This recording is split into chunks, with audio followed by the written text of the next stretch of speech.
Traveler, it so happens that a friend of yours asked me to pass on a message when I saw you. Someone left a message for us? Huh, who could it be? My beloved retainer, have you noticed that silver thread of which fate is woven, now twisting and twining itself around you? The Aug der Verurteilung does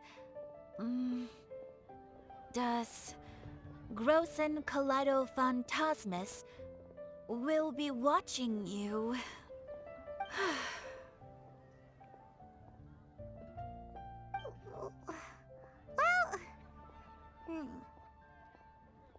Apologies. This message is unusually difficult to recite. Would you like to hear more?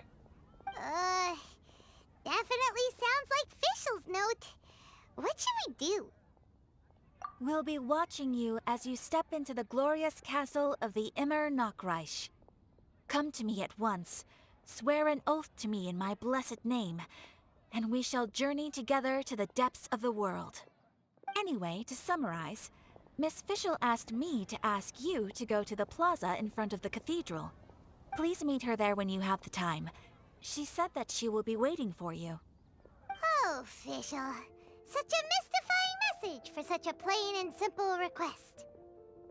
Well, if Fischl's expecting us, then let's not keep her waiting. Let's head towards the cathedral plaza. Celestia. There she is! And Mona, too!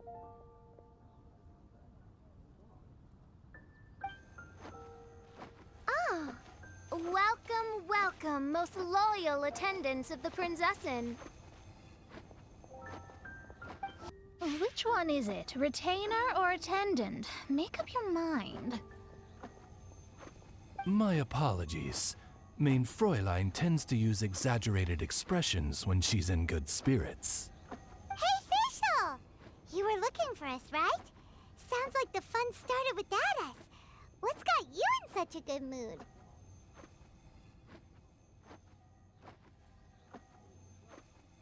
And so, the whisper of eternal night summons you back to my side. Splendid. What a blessed reunion. A boon from beyond the eventide. Come, partake of this joy with me, my subjects. Traveler, Paimon, it's a pleasure to see you again. Mein Fräulein and I extend to you our most sincere greetings. Paimon wants to say a proper hello too, but Paimon has no idea how to, partake. A normal person in this situation would simply say, "Hi, traveler, how have you been?" The traveler and I are like intertwined stars in the vast galaxy. You of all people should very well know the fate foretold by this meeting. Precisely. Lady Magistus, please refrain from such unimaginative utterances. Lady what now? Lady Magistus has long since become a citizen of the Immer Nachreich. She has been serving as court archmage under one's command for some time now. That's just my surname. Don't mind that. This is so embarrassing. You're here because Fischl asked Catherine to ask you to come, right? Indeed so, my archmage. Did even this appear in thy divination? Why, your powers are truly dangerous. Oh, for the love... No, of course not. You told me yourself that you'd left a message with Catherine. Excuse me.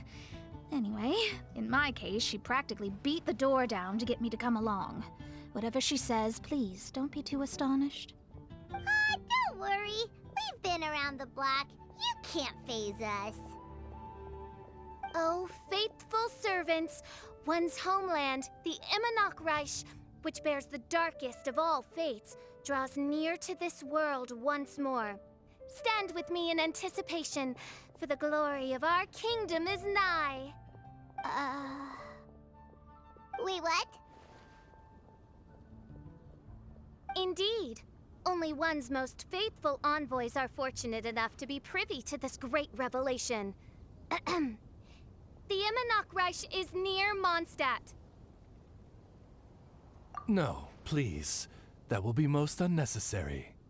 I know it sounds absurd, but there's actually something behind this, I promise. Basically, what Fischl means is... Lady Magistus! all right. Honestly, look at me. A genius astrologist forced into a juvenile role-playing game. The truth is that yesterday, Her Highness encountered the Spark Knight Klee outside of the city. Both being of great fame, they recognized one another instantly and began to converse. It was already getting dark, so, in that spirit of great compassion and care for which she is known, Her Highness personally accompanied Klee back to Mondstadt. On the way, Her Highness relayed to Klee the story of her origins.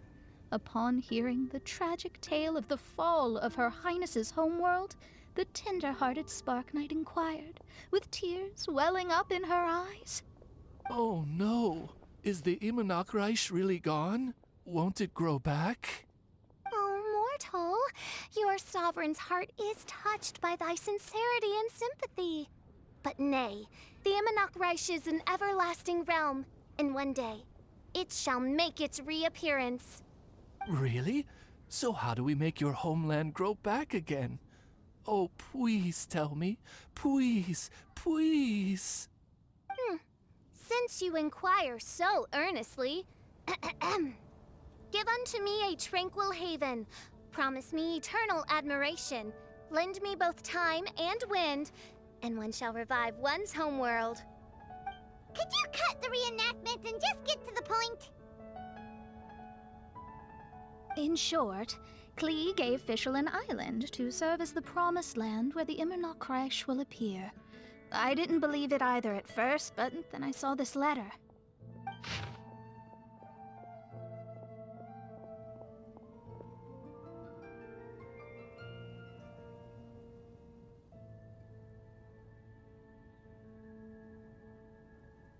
Providence has gifted Main Fräulein with an excellent opportunity. Esteemed traveler, as Main Fräulein's cherished retainer, you deserve to bear witness to this grand moment with us.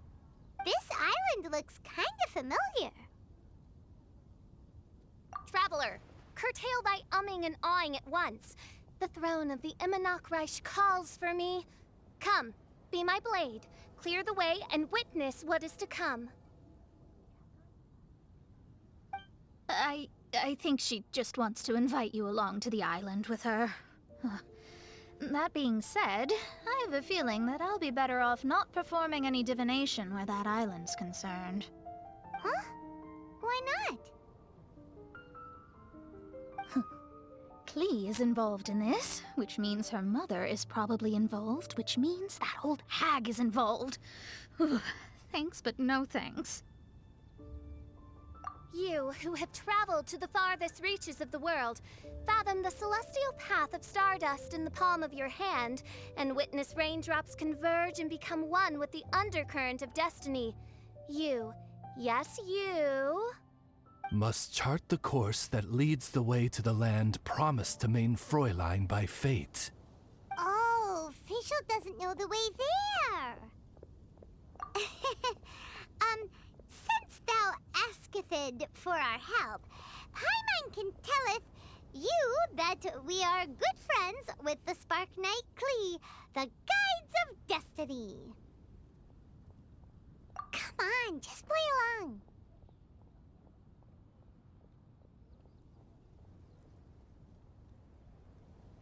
Behold, the Watcher, the Guide, the Weaver of Dreams, the Traveler. Excellent, most excellent.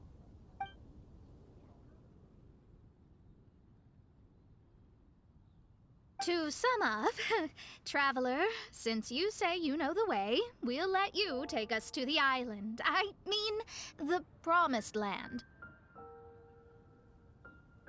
Oh, good, fine, done. Right now, Lady Magistus needs to go home to pack her things and catch up on some sleep. Your Highness, your other distinguished selves, let's meet at the city gate at 9 o'clock tomorrow morning. Very well. then it is settled. One blesses you with an undisturbed slumber, Lady Magistus. You too, traveler. Main Fräulein means to say, good night. See you all tomorrow. About darn time! Good night!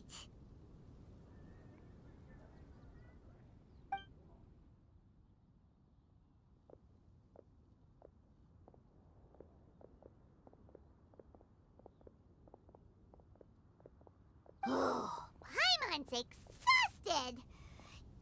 You all have proper rules. How come Paimon has to be a clock on the wall in the royal palace? Cuckoo! It's 12 o'clock sharp in the Immernachtreich.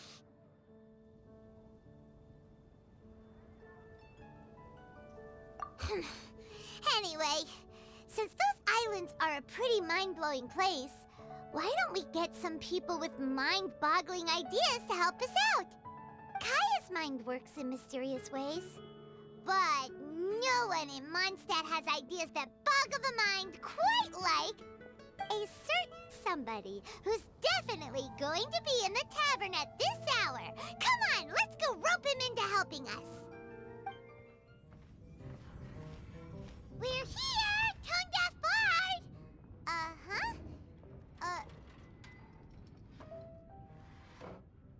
What are they doing in Mondstadt? Well, look at that! You're really here. Come on, take a seat and join our delightful conversation. Wow, Traveler Paimon! Speak of the devil, we were literally just talking about you. Truly a curious coincidence. Kazuha? Xinyan? What are you doing here in a Mondstadt tavern? And how'd you end up having to share a table with the tone-deaf bard? Tone-deaf bard? Now that's a fun stage name.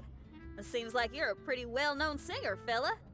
Though sadly not a rock and roll singer, or we could perform a duet. So, you all know each other. My newfound friends are my old friends' friends from afar. How fantastic. This is a rare opportunity indeed. Oh, we should form a poetry club and call it, the Free Poet Society, or something like that. Yeah, I felt like getting out and finding some new inspiration for my songwriting. Kazuha felt like going on a trip too, so we figured we'd travel together. Last month, Beto held a big booze-filled party called the Drink Till You Sink Championship, and she put me in charge of the music. And that's where I met Kazuha. Although Xinyan can come across as unruly at times, her musical understanding is highly nuanced and original. Safe to say, our shared appreciation for music struck a chord in us both. Oh, you can say that again. In Kazuha's hands, even a leaf becomes an instrument. That makes him an expert among my friends. Starting from Liyue, we passed through Stone Gate and kept going till we came into Mondstadt. Then along the way, we saw this really awesome manor. It was something else. Oh yeah, we know the one. Our friend owns that place. Really? Y'all sure have a lot of friends. Well, whoever it is that lives in that fine place must be really loving life, huh? Guess so. Similar souls tend to attract each other. Traveler and Paimon, you must have exceptional taste, just like that friend of yours. Wow, you're too nice. Unlike some people who only ever seem to poke fun at Paimon. Ahem. By the way, do you know anything about the Iridescence tour? It's supposed to be huge. Rumor has it that all 7 nations of Teyvat are gonna be involved. Well, so far it's mostly just empty promises. Anyway, it's supposed to be a music festival. The organizer really did a number on me last time. They canceled on me. But I hear that they're still active. I'd love to give the festival another shot. But wouldn't you know it, the plans fell through again. How can they mess up this bad twice in a row? Music is all about inspiration. Maybe the organizers canceled the show because theirs dried up. But fear not, weary travelers, for your journey was not in vain. It has, after all, brought you here, to me, to the Temple of Music. Your temple of music must have more than just good tunes. You're a bard, ain't ya? A song's gotta have a good story or it doesn't make the cut, right? Exactly. Ah, you understand the meaning of being a bard so well. To express my gratitude, I will even share one of these stories with you. Oh, you're a funny fella. Are all bards like you? I've met many bards during my travels, but none of them are as entertaining as you. I'm sure it all comes down to the richness of my imagination and, by extension, the poverty of theirs. And on that note, here is a fantastical tale that is sure to delight you all.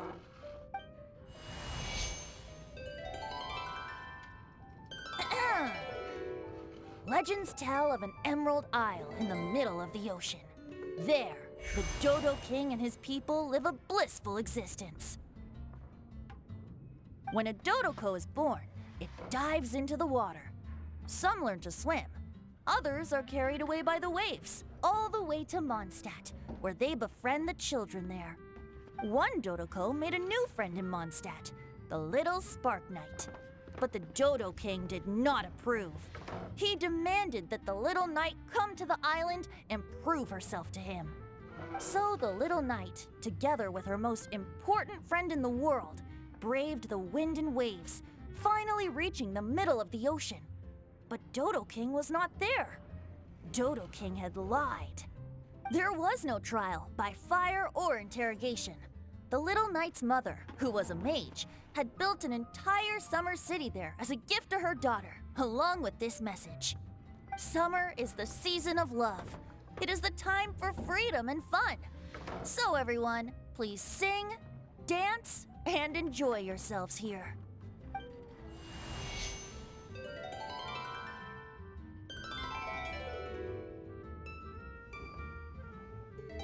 The end.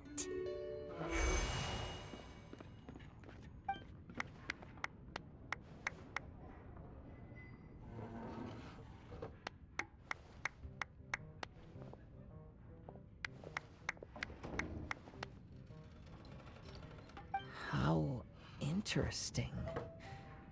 I now have the urge to visit that island myself. This is the thing about traveling. You can't plan ahead. Better to leave when the mood takes you and go where the heart leads. I'm glad you liked it. Well, there's wine on the table, and I have stories to tell. Seems like fate is feeling kind today. Here's to music. Come on, traveler. Don't worry, if you don't like wine, there's juice as well. In that case, I'll have a glass of juice. This one. I like the color.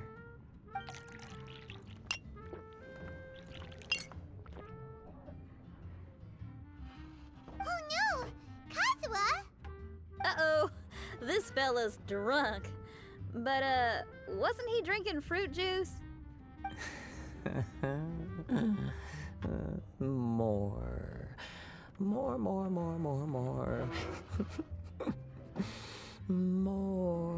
More, please. Oops, I think I accidentally placed some fruity cocktails out there. My bad. Seriously? Anyway, guess it's time to talk about business after all that drinking. You came here because you need my help, I presume? Oh yeah, that's a good point. We didn't come here to drink.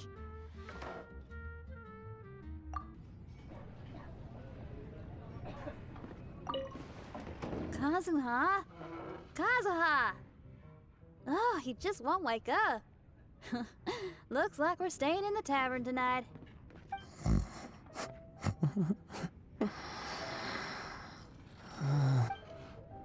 Look where we are.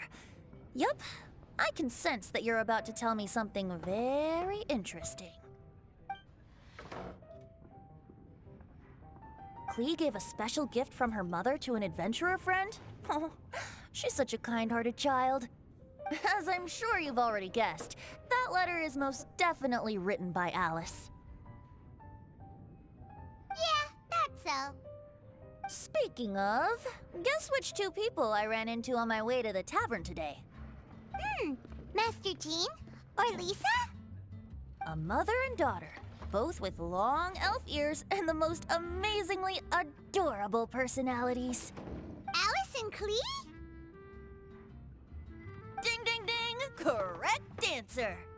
The unaging mage was taking her teeny tiny knight on a vacation, and I happened to run into them. As a friendly greeting, the mysterious woman gave me a gift. She also said that if I meet any fun friends, I should share this gift with them. So now it's yours to keep.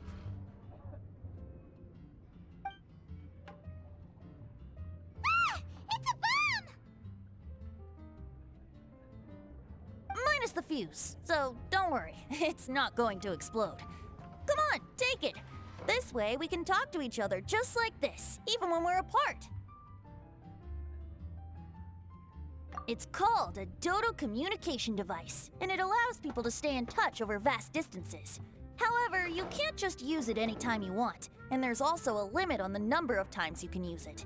That's why it's currently only available to a certain select few. I heard that the inspiration for this comes from another world. Alice is always full of surprises. She and Clee asked me to tell you. Please take this with you when you depart for the island. No, wait. The Promised Land with your friends. And have fun! Don't worry about how to get there. The organizers of this vacation have made arrangements. Turn right after you exit the city gates, and you'll see something that will make you very happy. Sounds like the two of you are in cahoots over this. Of course not. Is that really the sort of person you think I am? Traveler, you're my friend. And as your friend, I just want to give you something that'll make you happy.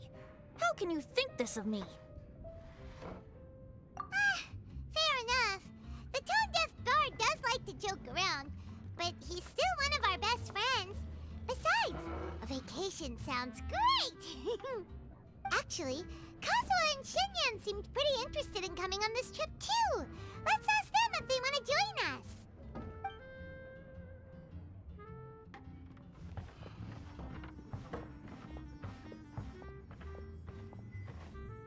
Ah, you're back.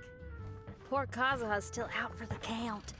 Seems like he can't handle alcohol so well. Xinyan, do you want to come to the islands with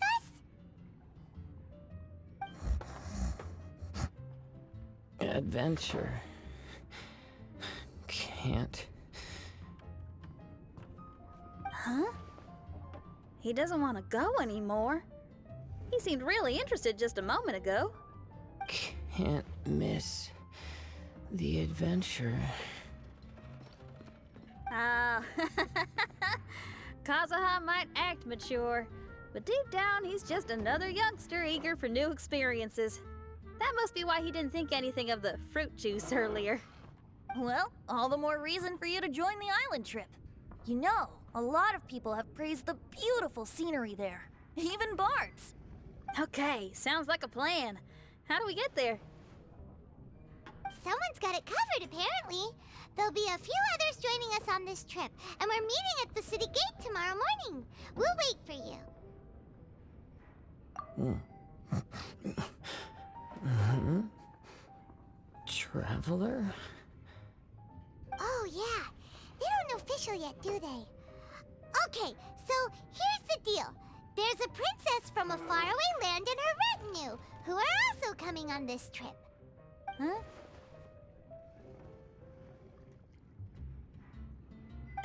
Paimon, don't get me wrong. I'm just asking to make sure. But from the way you're plugging this trip so hard, did the Iridescence Tour folks put you up to this? After all, canceling the Iridescence Tour after people already made the trip, that's kind of the same thing as tricking people into going traveling, ain't it? Ugh! Why won't anyone believe Paimon? Don't worry about that for now. You'll all have the chance to get acquainted with each other tomorrow morning. Whether you're a princess, a retainer, a talking raven, a samurai, or a musician, you're all VIP guests of the island on your summer vacation. And that's what counts, right? I'm sure looking forward to it. I'll have to pass. I have some work to take care of. You serious? The tone-deaf bard actually has plans to do some work? I promised a young lady with cat ears and a cattail that I'd sing at her tavern to boost business and beat the competition. Ah, yes, the competition being this place, which has six-fingered Jose. Aren't you allergic to cats? Yup, I can always sing on their roof. She told me that as long as their sales surpass their competitor, there's a whole month's worth of wine in it for me. Oh, what a fine employment opportunity, virtually tailor-made for me. So have fun, and don't worry about me. I feel like this summer is going to be a very interesting one. Today is the day of one's reckoning with fate, as foretold by the night sky. Humiliation suffered in the past, the shame we have carried all these years. One bids you adieu, for today it is time for retribution. Mein Fräulein, if I may be so bold, that final phrase did not sound like one of your own. Of course it wasn't. I just overheard it from someone in the city.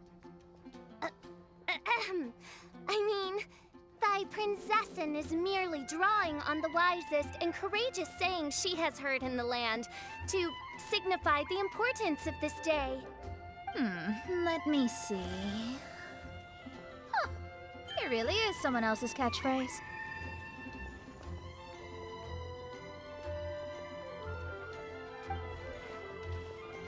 Wow, you're here early.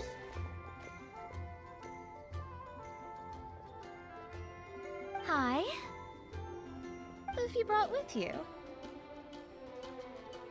Oh, ahem. Allow Paimon to introduce to you a fabled wandering swordsman of Inazuma and an enchanting musical talent of Liyue. Hey, I'm Xinyan from Liyue. I like rock and roll, sunny days, and good times. You must be the princess Paimon told us about. You sure do look the part. I hear you're from a faraway land. It's an honor to be in the company of dignitaries. And this lady over here, my family tells me that only the wisest scholars wear pointed hats like this one. Guessing that applies to you too? Oh, I like her. She can stay. Xinyan, your gaze pierces the dark veil of night to arrive at the truth beyond. I am in need of one such as yourself. Very well. You shall be one's musician laureate. She's trying to say thanks. You say all the right things. And the same goes for me too. Pleasure to meet you. I'm Mona, an astrologist. Oh, well, it's nice to meet you too. Mona is amazing. She can find out everything about you by divination. A princess, an astrologist, and an articulate raven retainer. In the company of giants, my humble self hardly deserves mention. I am Kaedahara Kazuha from Inazuma. It is an honor to meet you all. What ho, Kazuha? Divulge thy epithets and thy vocation. Oh, Mein Fräulein would like to know where you work and what your field of expertise is. I'm afraid I'm just another wanderer. This guy is an expert in the sword arts. He parries blades that none have ever parried before, and strikes like lightning. Mere mortals could not hope to comprehend. What? Is he really that powerful? Let me take a look. Huh? Oh my. Hi, Kazuha. I'm absolutely delighted to meet a great swordmaster like you. Could we ask you to be our guard while we're on the island? One hereby declares you captain of the royal guard of the Immernachtreich. For even Lady Magistus to praise your skills, you are surely one of rare talent. Okay, Lady Lady Majig... What? Oh, just call me Mona. Stop calling me that weird name. By the way, Lady Magistus, we found out how to get to the Promised Land. A legendary great mage gave us a big hint. Come on, everyone! Follow Paimon! Look, everyone! Here's our vehicle!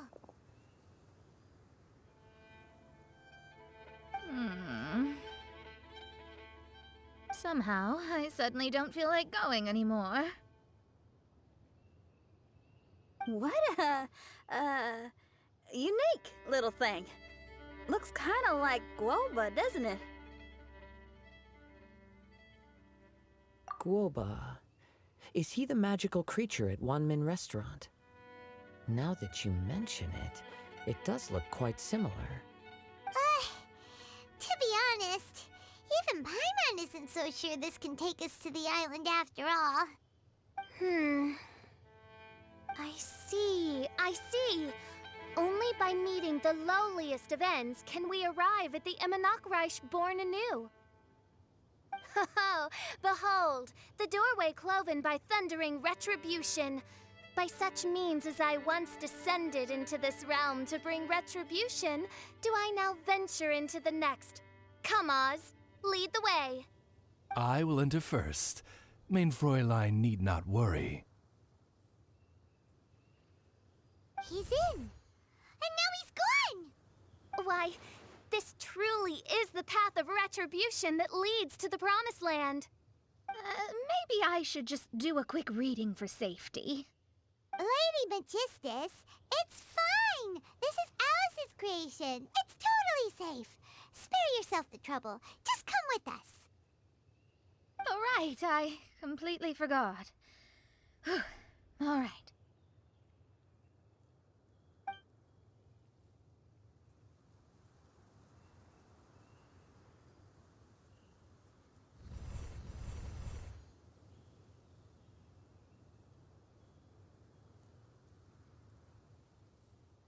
It's so dark in here.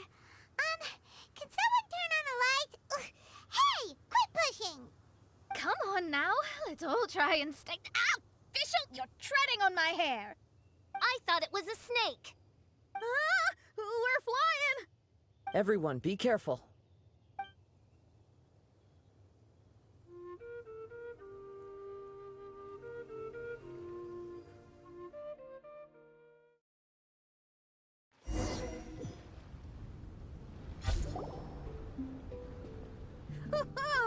We finally landed. What was that all about?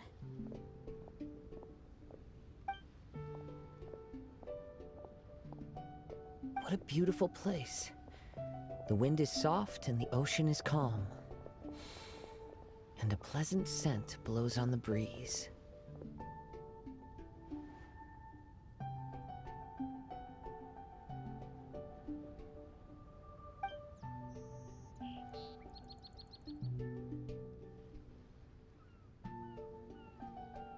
Yep, Paimon's feeling way better already now that we can see the ocean.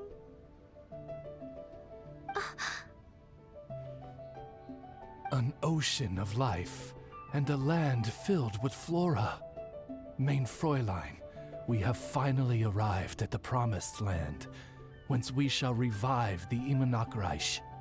Oh, faithful retainers, this is the blessed paradise that one has been searching for.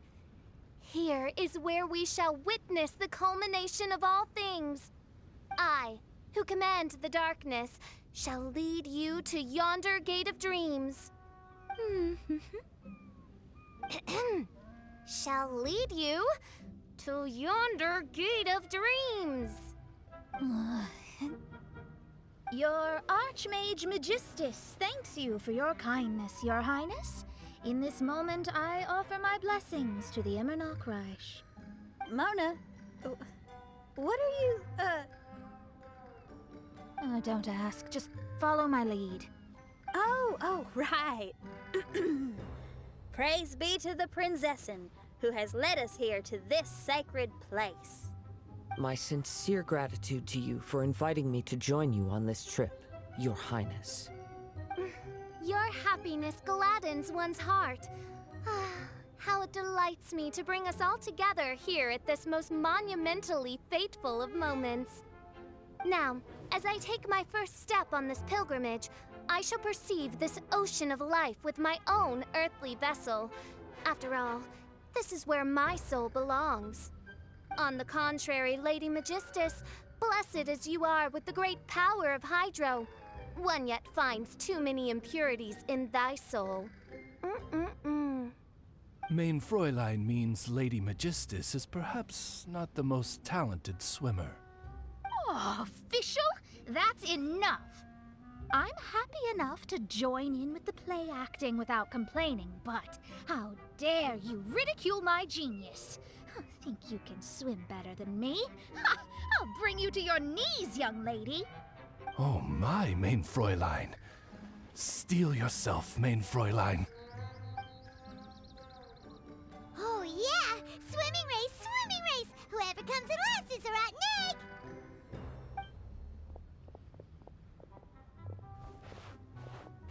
Challenge accepted.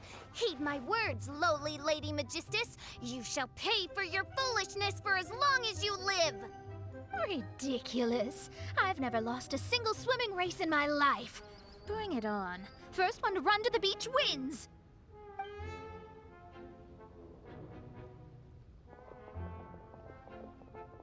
Are they serious? Running? I thought they were gonna swim. I take it you have no present plans. I want to start by surveying the area first. Want to come along? Xinyan, are you coming? Seems like everyone's got things to do. I'll stay here and hold down the fort for now. Mona and Fischl have gone swimming, and someone's got to set up camp. Don't worry, I got this. You're gonna take a look around, right? Well, make sure you let me know if there are any good views. Thanks, will do!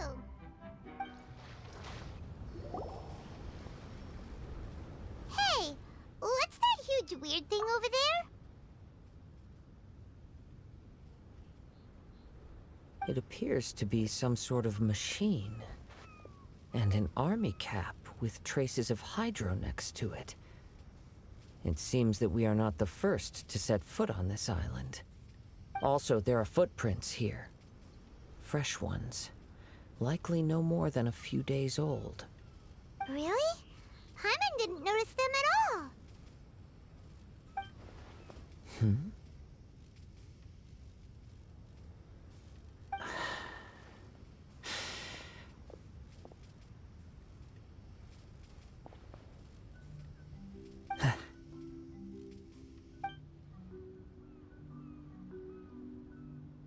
Traveler, Paimon, stay alert. Why? Did you see something? Someone was here, and they're still nearby. Judging from the scent, they're visitors here like us. There's other people here? Oh, Paimon's scared now. Come on, we need to track them down.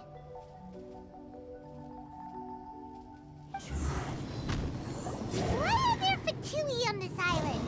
Isn't there a single place in this world without mint, sweet flowers, and Fatui?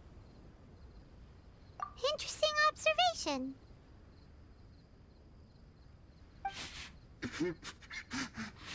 Cappy Cap's gone. Where's Cappy Cap? Are you looking for something? A cap? I can't lose it. I don't know anything. Give me back Cappy Cap. Is this the cap you're looking for? My brother's Cappy Cap. Gimme, gimme, gimme.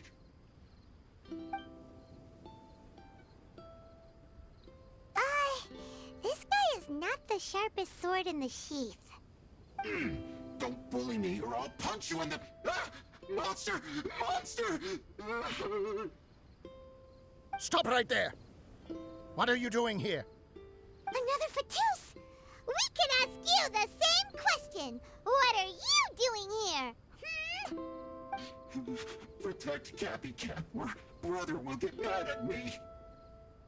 Forget the cap. It's your brother we're looking for. What happened to him? Nothing. He has a fever. He's just a little delirious, that's all. I don't have to tell you anything. Go bother someone else. This island belongs to our friend. You better watch what you say, mister. What? I thought this island was uninhabited. That's why we came here to... Never mind. Fine. I'll tell you, but then you need to leave me alone. It's a new kind of energy generator that I invented. We were simply looking for a deserted island to test it out on. There. Satisfied? Yeah, and if you don't do as you're told, we'll take his cap! Please don't. Hey, stop crying. All right, I promise we'll stay within this area. Okay? By the way, why is there smoke coming out of your machine? Because the cursed thing is broken. As much as I hate to say it, our tests did not go to plan. We were getting ready to leave anyway. Oh, well, just see yourselves out whenever you're ready. Bye! Come on, let's go.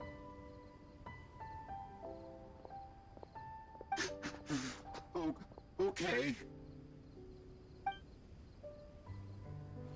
Paimon can't believe we have to deal with the Fatui during our vacation! Why would the Fatui appear in such an isolated corner of the world? Whatever their reasons, it's likely more complicated than we might think. Even though we're on vacation, we should stay vigilant. Also, in the interests of keeping the ladies in good spirits, I have a suggestion. Let's keep this between us for now.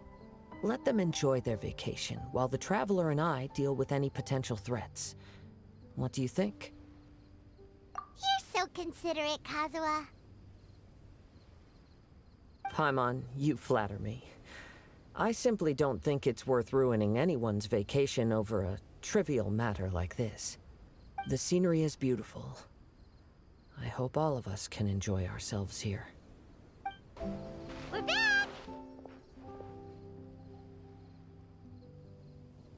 Just in time. So, Traveler, Paimon, who do you think the real swimming champion is? Me or Fischl? Oh, utter my supreme name and see how Lady Magistus, the presumptuous, is reduced to bitter tears. Oh, no you don't! Don't put this on Paimon! Oh, wise Paimon. Surely you can discern who the true winner is. Lady Paimon, the time to show your loyalty is nigh. Wait. Shouldn't Paimon get some food in her first? Poor thing looks starving after such a long trek out. Oh, thank you, Xinyan. Yes, we did walk quite a long way. Right? While you were off doing your own things, I caught us some seafood and picked us a few fruits. They taste real good barbecued. Now that you mention it, I'm getting a little peckish myself. I, too. Well, there's plenty to go around, so dig in. I can't say I've got the culinary skills of my chef friend, but I promise you'll at least eat your fill. Time to eat. Inviting Lady Xinyan here was an astute decision indeed. Paimon's done talking. You guys carry on if you want to go hungry.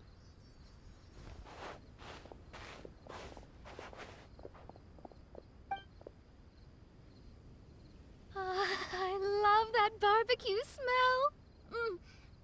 This tastes amazing. Impressive. Since Xinyan made dinner for us, allow me to take charge of breakfast tomorrow. Paimon too. Oh, Traveler, you forgot about something. Let's talk over there. That whole thing with the Fatui is bothering you too, right? Well, remember the bomb thing that Venti gave us? We can contact him using that. Wait, no, not a bomb. Venti said it's called a dodo communication device. Yeah, let's ask Venti if he knows anything. He always seems clued in on everything, so if there's any intel floating around, he'll definitely know about it.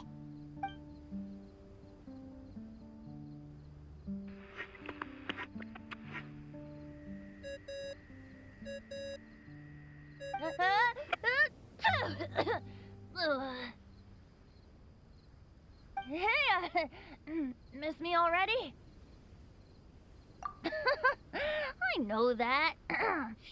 You're the only person who can contact me on this thing. How come you're sneezing? I'm at the cat's tail.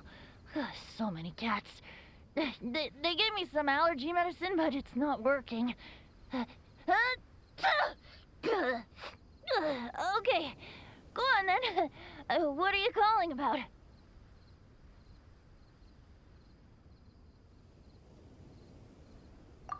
Could you be any lazier? Alright, well, Venti, there's some strange things going on this island. We ran into the Fatui. The Fatui. Yeah, they're everywhere, aren't they? The Cryo Archon's minions are a capable crew. I'd be more surprised if they hadn't shown up yet. But they're ruining our vacation. Really? But, you sound fine. They can't have caused you too much trouble, surely. Or, if they did, I'm sure you have everything under control by now. Yeah, but something just doesn't feel right. That's why we came to you. Don't you have any information for us? I haven't heard anything new about the Fatui. But don't worry. I may be a lowly tone-deaf bard, but you may contact me whenever you need me. I mean, I can't promise I'll be of much help, but at least you'll have someone to talk to, right? Sometimes just talking things through is enough to calm a worried mind. Ugh, honestly. Adventuring is what you do best. It's only natural to encounter a few surprises when you head somewhere new, but just remember, not all unexpected encounters are dangerous. The same wind graces the seaside as that which wafts over pastures green. Whenever you see clouds, it was the wind that carried them there. Don't worry, my friends. The wind will always be with you. Okay then, I have to go now. My performance in the cat's tail is starting any second. Okay, bye. So, he means we don't need to worry too much about the Fatui, right? Well, if that's what the tone-deaf bard says, then fingers crossed we'll have a peaceful and relaxing vacation where nothing weird happens at all. When you go off on a long trip with your friends, the important thing is to have fun. Wake up! Traveler, wake up! Oh, thank goodness you're awake. Paimon has good news and bad news. Which one do you want to hear first? Okay, Paimon, sorry. Wake up, something's happened. Okay, bad news first. The bad news is something weird's going on with this island. And the good news is it seems like it has nothing to do with what we came across yesterday. Today is a different issue entirely. Ah, look, he's awake. Careful not to frighten him. He's probably just like the others. Humans. Such delicate little things. How are you doing, mate? Feeling a little fragile? So, as you can see, the boat can talk. No! Avoidance isn't gonna solve anything! Poor soul. Imagine being scared of talking squirrels and boats. Ha! Well, we can't blame him. After all, humans aren't quite accustomed to hearing things like us talk. Wait, have you guys always been able to talk? Of course! Otherwise, how would we communicate with others of our kind? So in other words, we suddenly gained the ability to understand you? Huh. How strange. Maybe you've gained some intelligence. Congratulations. So you're finally awake. Time to rise and shine. You're back. Yes, we went for a little walk. The enchanting scenery and pleasant weather here soothes the body and mind. Everything is fine, except that some places are a little peculiar. Oh, the servants of darkness have descended. Rejoice, for the return of the Reich is nigh. Main Fräulein means that this is an unexpected development, and she has never seen anything like this before. No, that's not even close to what she said. Oh, my apologies. Please take that as my own opinion. After last night, there have been some unusual spectacles on this island. Yes, swimming birds, flying squirrels, the sun and moon in the sky together. Some of these sights only lasted for a moment, but that doesn't make it any less bizarre. I heard a strange flapping sound on the island, but didn't see a single flying creature around. There was also a peculiar floral scent on the wind. Though there are many flowers on this island, that scent did not resemble any of them. Seems to me like whatever these things are, they aren't visible to the naked eye. I tried to perform a divination, but my scryglass showed only a chaotic mess that was impossible to decipher. Oh, Paimon has a bad feeling about this. What have we gotten ourselves into? I had resolved to summon the Reich in this land, but now we observe these puzzling phenomena. Could this be the spawn of the condemned, trying to thwart my sacred endeavor? Wait, you don't think Alice could be behind all this, do you? But if it really was her, it wouldn't make sense to do all this. Look at them, old chap. Seems we scared the pants off them.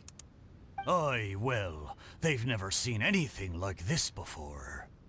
This old boat sailed all over the briny seas in its time, and tried talking to many a sailor too.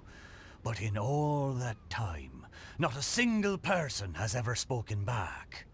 Exactly. If it weren't for this environment, who would have thought humans would be able to chat with us? This environment? What do you mean by that? The environment. Could it be that the environment is what's interfering with my divinations? Even if you were. Dreams aren't supposed to become reality, right? And a dream won't make you suddenly understand boats and squirrels. What's wrong? Look! Over there!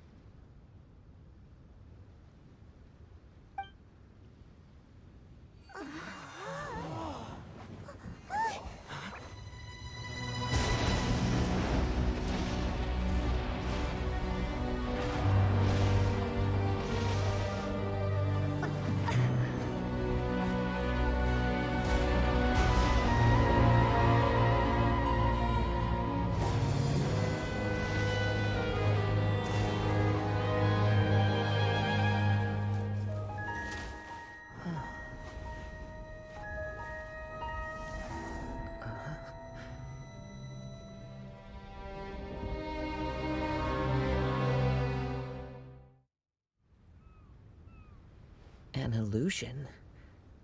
No, it felt too real to be an illusion. Those things we saw flickering in and out. That's exactly what I saw earlier this morning. Does this mean the Reich is real? Wait, what?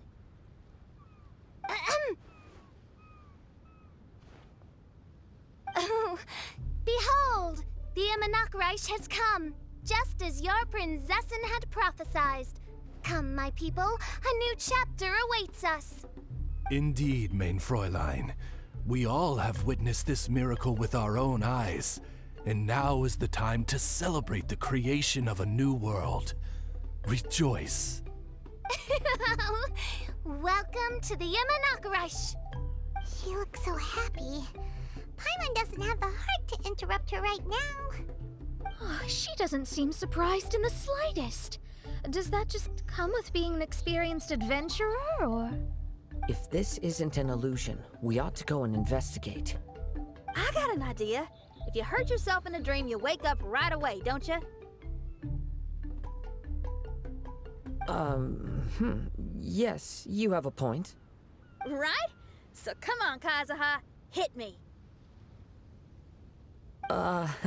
I'd rather not. How about you hit me instead? But that'll hurt real bad. Hey, there'll be no need for any of that. Just leave it to us. Hey, Traveler, can Paimon hit you? I like your senses of humor, me hearties. An illusion. So, talking boats and squirrels are just an illusion to humans, huh? Now, it's understandable, old chap. Haven't you heard? As humans grow older, they forget many important things and lose many of their abilities. Aye, so they do. A pity, to be sure. Thinking back, in all those years I spent sailing with the fleet, I would have never imagined that one day I'd be laughing over something like this. Well then, me lads and lasses, don't you want to take a wee gander at all the places you're so curious about? Of course, but how do we get there? Look, here. At what? Blimey, at me, of course. Oh, that's right. I forgot to introduce myself. I'm the smartest chip you'll find in all of these parts. The name's... just call me whatever takes your fancy. Don't you have a name? That I do. I just can't remember it. All I know is that I came here from Inazuma. In that case, Paimon shall name you... Mitaboru! How's that? All the other ships in Inazuma seem to have names ending in Ru, too. Mitoboru. Ha! That'll do nicely. You're lucky to have met me. I can sail through the choppiest seas with ease. There isn't a wave out there that can capsize me. So, come aboard, and I'll take you wherever you'd like to go. Ah, how very kind of you, old chap. Unlike that Animo Archon who abandoned us here. You know, the Animo Archon of Mondstadt. Don't you know, some of these islands used to be Mondstadt's mountaintops. Once upon a time, the Animo Archon sliced them off to neaten the place up and chucked them into the ocean. My great-grandfather was on one of the mountaintops and got sent flying here along with it. Wretched Animo Archon. How could that happen? And we've been living here for generations since then. Fortunately, there were a few other squirrel families that got stranded on these islands as well, so we built ourselves a kingdom here. The good thing is that there are no predators or competitors around. All the pine cones on this island are ours for the taking. The bad thing is, we're stuck here. Didn't see that coming. Sounds like the Immernachtreich is a kingdom of squirrels. Hold thy tongue! Paimon, please do not make such slanderous statements. The Immernachtreich is, of course, a kingdom of night ravens. Hey, lad. Yes, you. You're from Inazuma, aye? That makes us brothers, ha! Every young lad of Inazuma has to pluck up the courage to set sail on an adventure one day. So, are you coming? To set sail is to leave one's homeland and travel far away. Aye. You need lots of courage and just a dash of heartlessness. 'Cause once you leave, you may never return. But if you stay, you're forever a prisoner in your own heart. Inspiring words, Mitoboru. And you're right. The wanderer's spirit runs in my blood. I'll go with you. My friends, are you coming too? I want to take a look at the strange phenomena on that island. Also, I smell ancient timber and waterproof varnish on this boat. The scent is indeed from Inazuma, so I believe he speaks the truth. Huh. What does everyone think? Oz, lay down the gangplank. Thy princessin shall take to the seas. Let's all go. It'll definitely be an experience. Ha! Great! And we're off! Safe travels!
Hey, friend.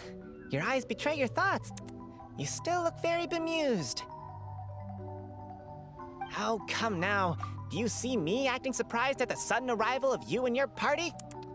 Well then, I'm sure we can get along quite amicably. If you want to know where the most scrumptious pine cones are, come find me anytime.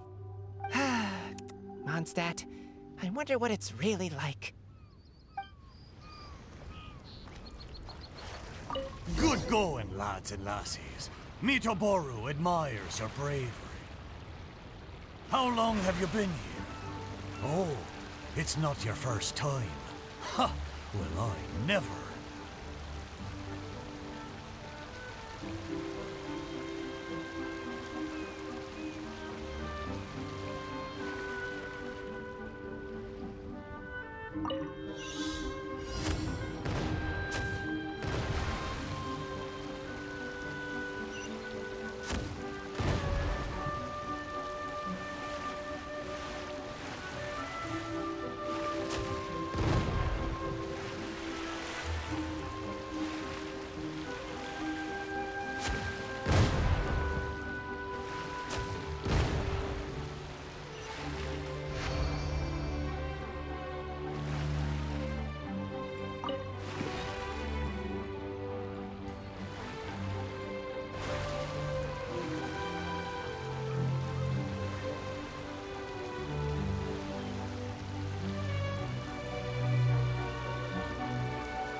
We're almost there.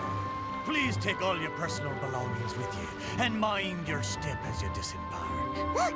There's something over there! It's... Let's take a closer look.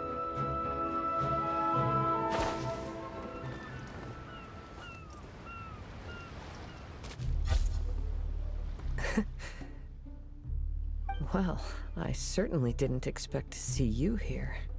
This is a bonsai pot, right? It's nice, but it looks like it's been a little neglected.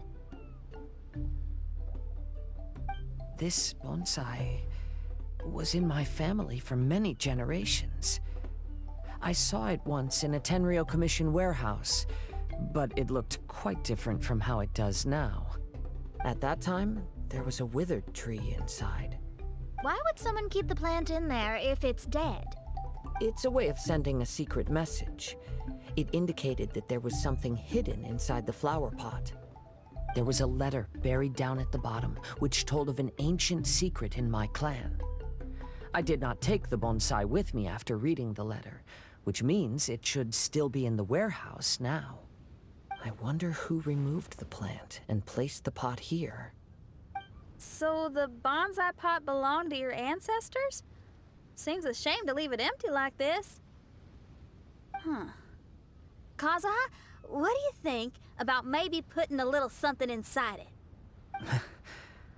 All right. Though I still don't understand why it has appeared here, I can give that a try.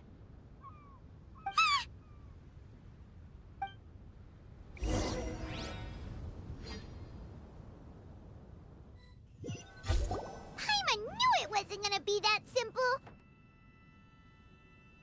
Huh? Oh, yeah!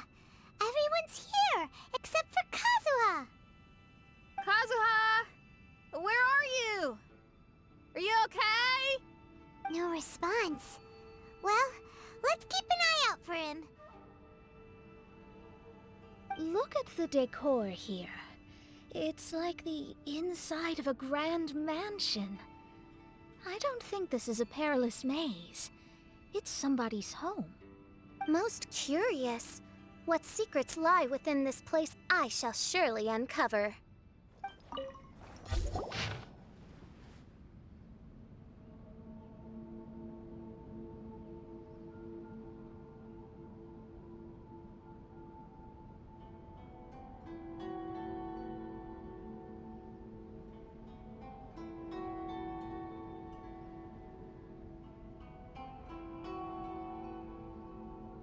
It looks like this letter was written by Kazuha's father.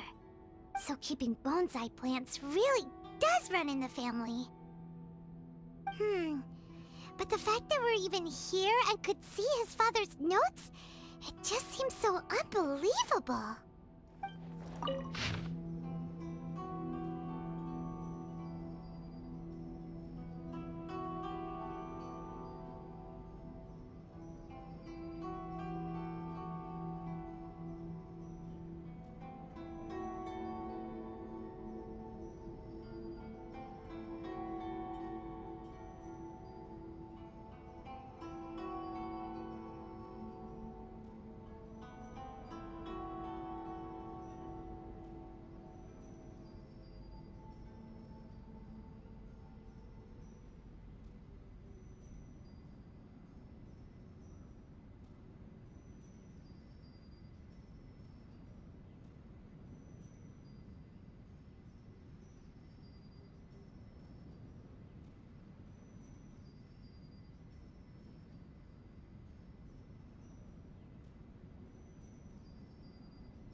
Looks like a letter Kazuha wrote while he was traveling. Oh, what a sad letter. Lord Kazuha. The flesh resides in society, while the heart yearns for the natural world. Such has been the way of the Kaidaharas for many generations. Kazuha, the future of this clan will one day be in your hands. When that time comes, remember to always stay true to yourself. I heard an old man say something about the Kaidaharas. Sounds like it might be Kazuha's grandfather.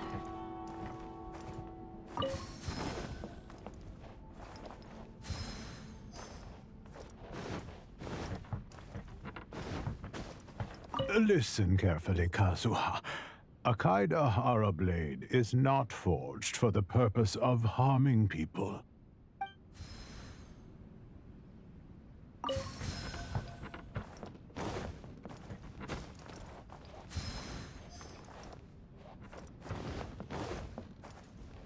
Father, what are you carving?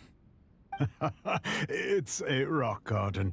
I'm modeling it after the scenery I saw on my travels abroad. It'll go in my bonsai later. Work has been so busy these years, I've barely had a moment to spend with my grandson. I hope he doesn't take after me. When he's older, he should get out there and see more of the world.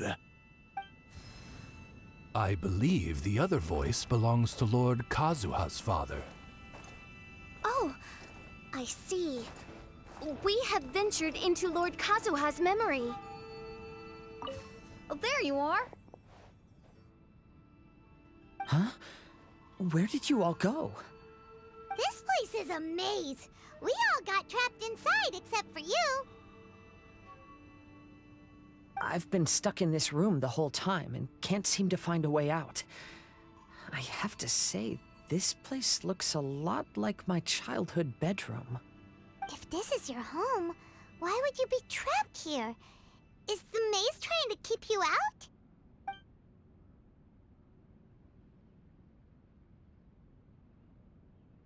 out? It appears that this whole maze is modeled after my family home. And all the conversations you heard in there are in fact words once spoken by my father and grandfather. You said that the maze is trying to keep me out. Indeed, I'm the only one unable to explore this place. I think these unusual structures are some kind of mirage. According to what Kazuha said, all this seems to be constructed based on Kazuha's memory. But why should Lord Kazuha be the only one excluded? Maybe that comes from me too. To me, what is past is gone. Everything in the world is guided by its own rules, and as for people, we can never relive the past. I think that this belief is the reason why the mirage was keeping me out. I can get behind that. It's a very sensible way of looking at things. All our thoughts have consequences. I don't consider it strange, and I don't think it's anything you should be worried about. We got in here by touching the bonsai, didn't we? So perhaps, if we touch it again... We're back! Hey, look! That whole mountain's changed completely. Wait. Everyone, I might have an explanation. The changes in the mirage could be related to the bonsai. My father once mentioned that this pot was originally part of a collection belonging to my great-grandfather. He adored his bonsai and always took great care of them. When our family fell upon hard times, my grandfather traveled far and wide looking for a way to save the clan. However, during that time, my great-grandfather became gravely ill. He knew my grandfather had no interest in bonsai, so before his death, he gave most of his carefully crafted bonsai away. This is the only one he retained. To hide the letter with that secret in it, right? Yes, and to give his son something to remember him by. My grandfather returned quickly as he could, but my great-grandfather had already passed away.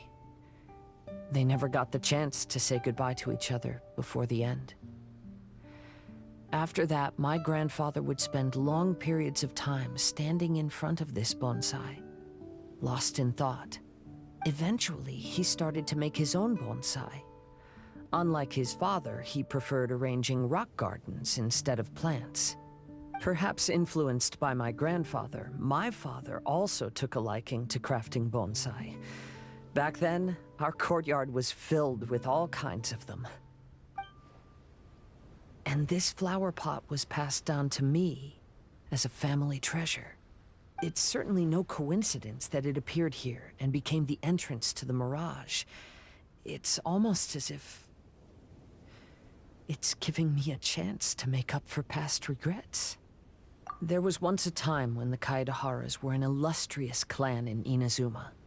After the Raiden Gokaden incident, Our clan's fortunes took a turn for the worse. By the time of my generation, our downfall was complete. Later, I fled Inazuma as I didn't want to be arrested. With no one left in the Kaedahara clan, the authorities confiscated everything in our home, including this bonsai. Like my ancestors before me, I think I'd like to try it out for myself. Recreate a favorite scene from my travels, and place it into this pot. Oh. Since the contents of this bonsai affect the mirage, I'd at least like to try my hand at making something. But what style? Should I use plants for the bonsai, like my great-grandfather? Or rocks, like my father and grandfather? Perhaps a rock garden would suit me better. So do you need any supplies to make this bonsai? I think I'll need a set of tools and some rocks that can be carved and made into decorations. Got it. We'll help you look. We might just get lucky. If the pot's here, then surely other stuff related to crafting bonsai can't be far away. I concur. Lord Kazuha, take heart in your search, for my retinue and I shall help you retrieve your missing treasures. Thank you, everyone. Wow, it's a new place. As was the case last time, only Lord Kazuha is missing. Don't worry, leave it to us. This will do. Ah, Kazuha. You've come just at the right moment. What do you think of this rock carving? It's very intricate. I based it on a mountain scene I saw in a book. You know, there are nations in this world where the mountains reach all the way up into the clouds. If only I had the chance to see them with my own eyes. Father, you can go anywhere whenever you want. That's not true. Though the Kaedahara clan is far from what it used to be, I still bear all the same responsibilities as the clan heads before me. But then again, continuing in the way of our forefathers, sacrificing everything for our declining clan, is it really worth it? But I don't understand. Kazuha, there's one thing I want you to always remember. Family ties are important, but you ought to not let them hold you back. Family only exists because of the people in it. If we are unhappy, how can we hope to build a joyful one? The events of the past have had a profound impact on our family, but they are not your burden to carry. If you ever grow tired of this tedious life, just drop everything and go off on a journey. See the world. Remember, Kazuha, don't let yourself get tied down in life. Yes, Father. I'm sorry, but I just don't understand. Kazuha, have you forgotten our promise? You really want to give it all up? But even if we're having a rough time, you still have me by your side. Can't I be of any help? When you were my age, you were already helping Grandfather out. Am I so incompetent that I'm a disappointment to you? Or... Kazuha! Now you're blaming yourself for all of this? That's why I failed you as a father. The Kaedahara clan has been paying the price for our past mistakes ever since your great-grandfather's generation. To this day, we have never fully recovered from it. Though we are a family of bladesmiths, you don't have to devote your life to the family craft. If a wounded animal wants to escape from a trap, it has to sacrifice the hind leg that was caught. You might think of this as a loss, but staying in the trap has far more deadly consequences. Enough now, Kazuha. As the head of the family, I failed to revitalize our clan. You never blamed me for not giving you the life promised to you by our heritage, and I'm grateful enough for that. All these generations of suffering, let's end them today. From now on, live your life with no burdens. Don't worry. I'll carry the blame for abandoning our family business. Father... Please don't. You should not be to blame for not upholding our family name. Even if that day comes, let me share the burden with you. Let's just wait and see. Sooner or later, I will have to lead the Kaedahara clan. When the time comes, I'll deal with all our problems. Hey, think you're tough enough to go against me? Ah, no response! What's wrong? You scared? Did you really think it would be wise to pick a fight with the Kaedahara clan?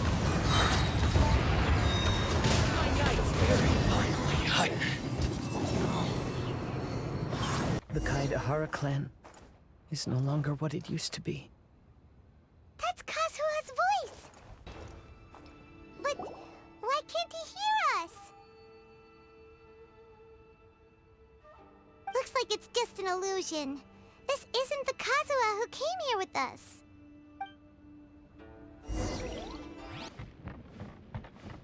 Maybe if I were more adept in the sword arts, I'd be able to share my father's burdens.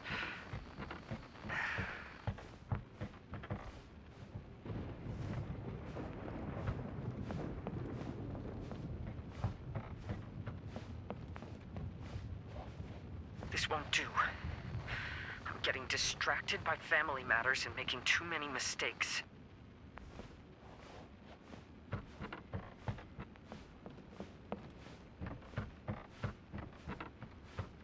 I yearn to hear the song of nightingale. My patient ears ready to attend. A veil of mist obscures the western skies. Into its midst, a silver moon descends.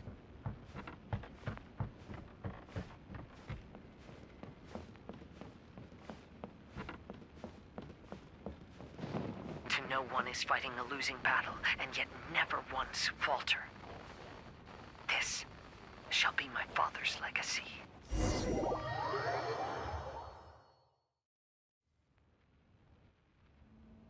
Thought we might find you trapped here again. Yeah, it seems those are the rules. We entered that maze in the mirage again, but the scene was different this time.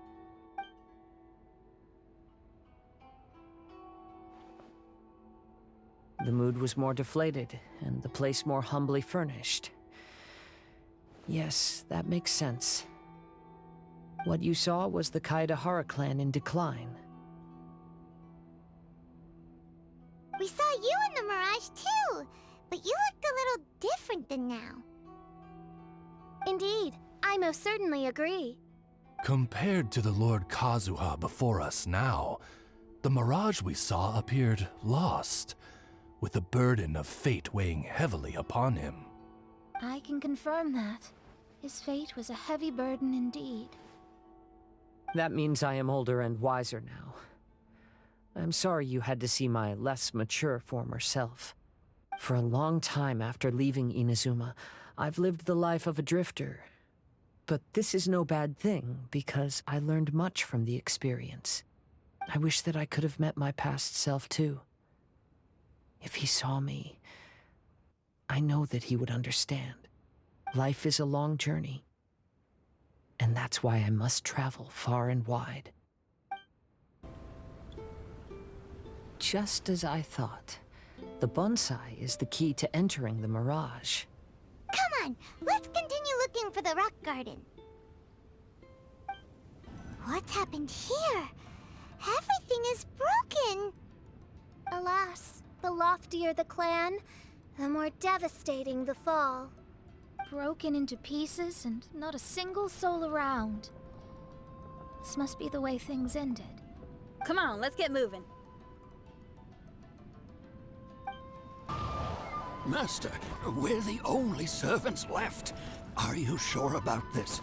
After we're gone, who's going to... Don't worry. I'll be fine. Your mother died early, and now that your father has left you, you're all that remains of this clan now. I suppose that this is the last time we will ever see each other. Master, please take care of yourself. Everyone, on board! Farewell. The Kaidahara clan has ultimately disbanded in my hands. But as my father said, I should not let life imprison me. Perhaps living the Wanderer's life is what was meant for me after all. You know, they say that visions represent the Archon's gaze. But is being under an Archon's gaze really a blessing? I don't know. Maybe.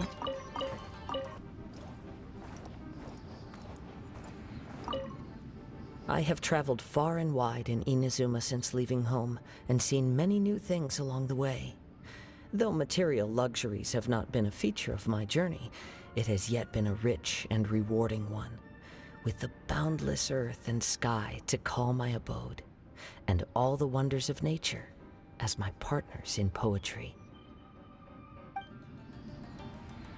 Vision Hunt Decree! Hand over your visions now! This way! Hurry! I know very well why people resist against the Vision Hunt Decree. Ambition is our power in its rawest form. We cannot live without it.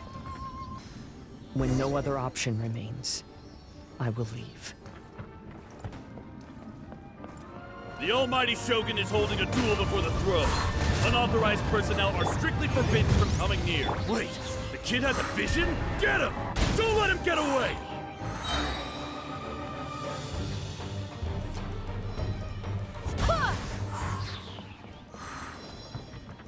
Bastard. The life of a wanderer is full of hardships.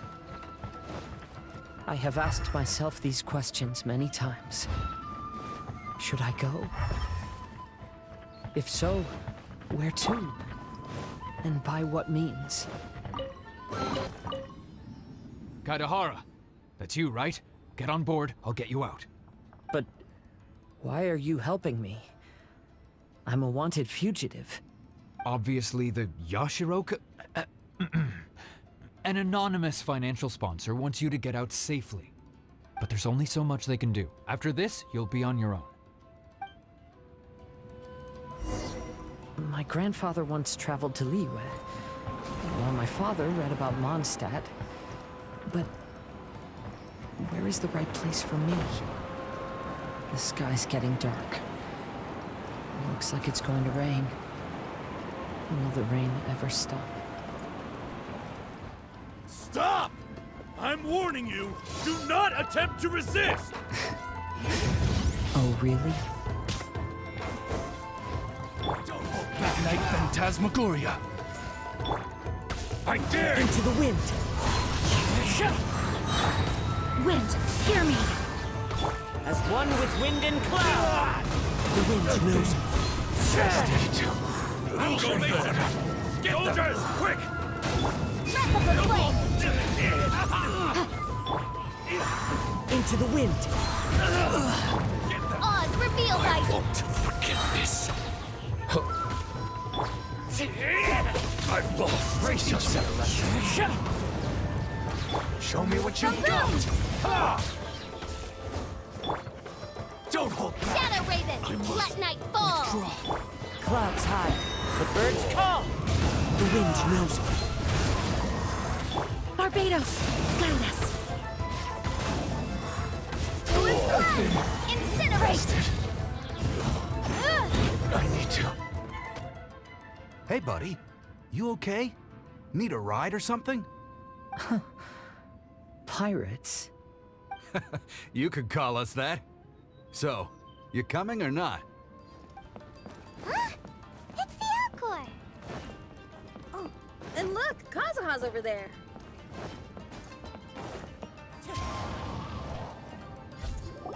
Kazuha! We found you! Good timing. I was just reflecting on my life so far, and I think I'm all up to date. So, what do you think of the Kaidahara clan's bonsai?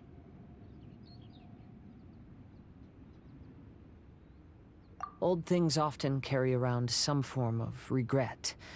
The Kaidahara clan is no exception. But that's okay.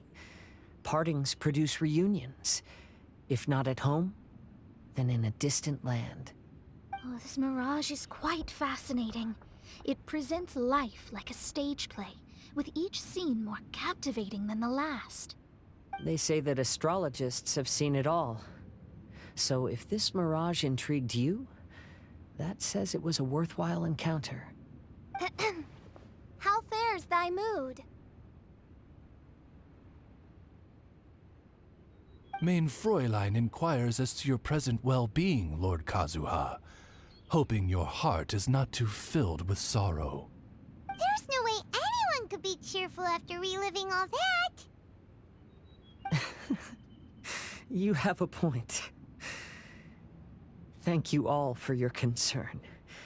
Fortunately, all those things are past and gone now. When I first saw this bonsai, I thought of the possibility that I needed to wait for you. Perhaps that was why I had to be here on my own. There was supposed to be a dead plant in that flower pot. However, there was nothing there. While we were separated, I had a lot of time to reflect. I think I finally understand now. The mirage is me. The empty flower pot represents the state of my heart. When the heart is clear, the world is too. And when the heart is unladen, the same is true. Clear and unladen. That describes how I feel right now. Although I would not say there are no regrets in this. To be unladen is also to be empty. That's why this bonsai appeared as part of my mirage. It gave me a chance to fulfill my wishes. I never realized that deep down in my heart, I also wanted to make my own bonsai. Perhaps this is what it really means to keep Kaidahara traditions alive. Have you finished doing what you wanted to do, Kazuha? Yes, you could say that. You saw my past self and said goodbye to him. Only when you witness my whole story does it become truly consigned to history. What really matters in life is not how strict we are with ourselves, but the connections we make along the way. There's no future for those who linger on the past. So please believe me when I say that I've already come a long way. And I intend to go further still. I will always treasure your support. I often travel during storms, which means my eyes are often blinded by the rain. Many times, I couldn't even see what was right in front of me. One day, I finally reached the top of the mountain. I looked out with the clouds beneath my feet and only the gentle breeze murmuring in my ears. The highest mountain is a clear and enlightened heart. Here, there is no self, no hatred, no regrets, and no desires. Let's embark on a journey, for I am the breeze. We will meet again, no matter how far along the road. Life has just begun, and maybe the whole world can be my home.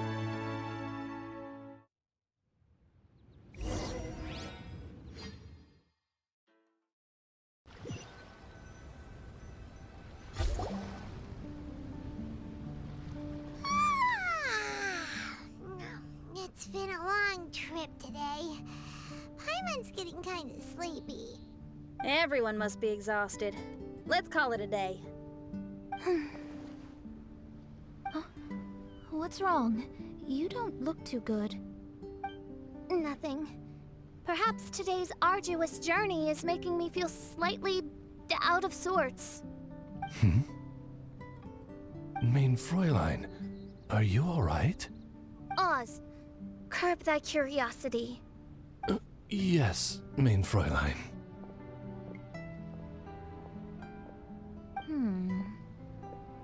I'll see if I can find something for us to eat. Go ahead and rest if you're feeling tired. But anyone who's up to it is welcome to help out. I'll help. Oh, me too. Everyone's volunteering to help. Maybe we should too. Whoa, hey! I appreciate the enthusiasm, but, Her Highness looks kinda gloomy. Mona, you two seem close. Why don't you keep her company for a while? You noticed it too. I was going to bring it up with you while we were preparing the food. In that case, yes, just leave it to me. All right, we'll prepare the food.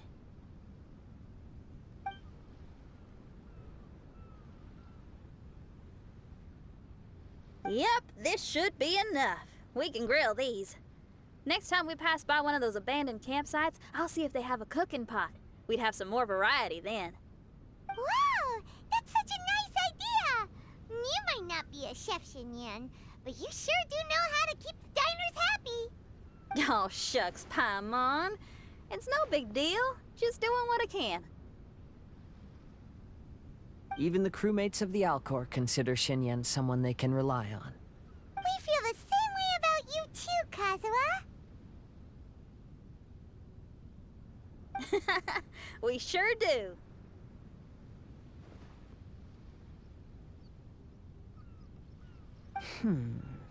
Well, then, as a trusted friend, I have something I'd like to talk about. From what you've been saying, that miraculous mirage seems to have been based on my life story to date. It felt just like a dream to me. In other words, you've always wanted to make your own bonsai? Could that be it? All that was a means of granting me something I wished for? And since this happened to me, does that mean it could happen to everyone else, too? I agree, but I wonder whose mirage we'll encounter next. I'm actually kind of looking forward to my own mirage if it's a dream come true like you say. Wait, you actually want something like this to happen with you too?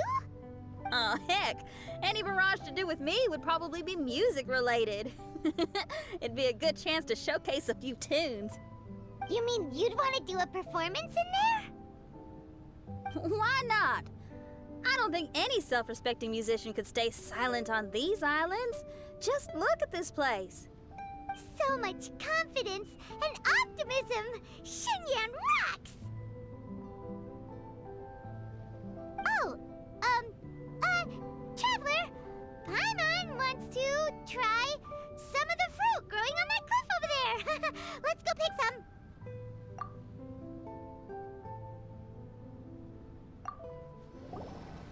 So, those strange houses today, huh?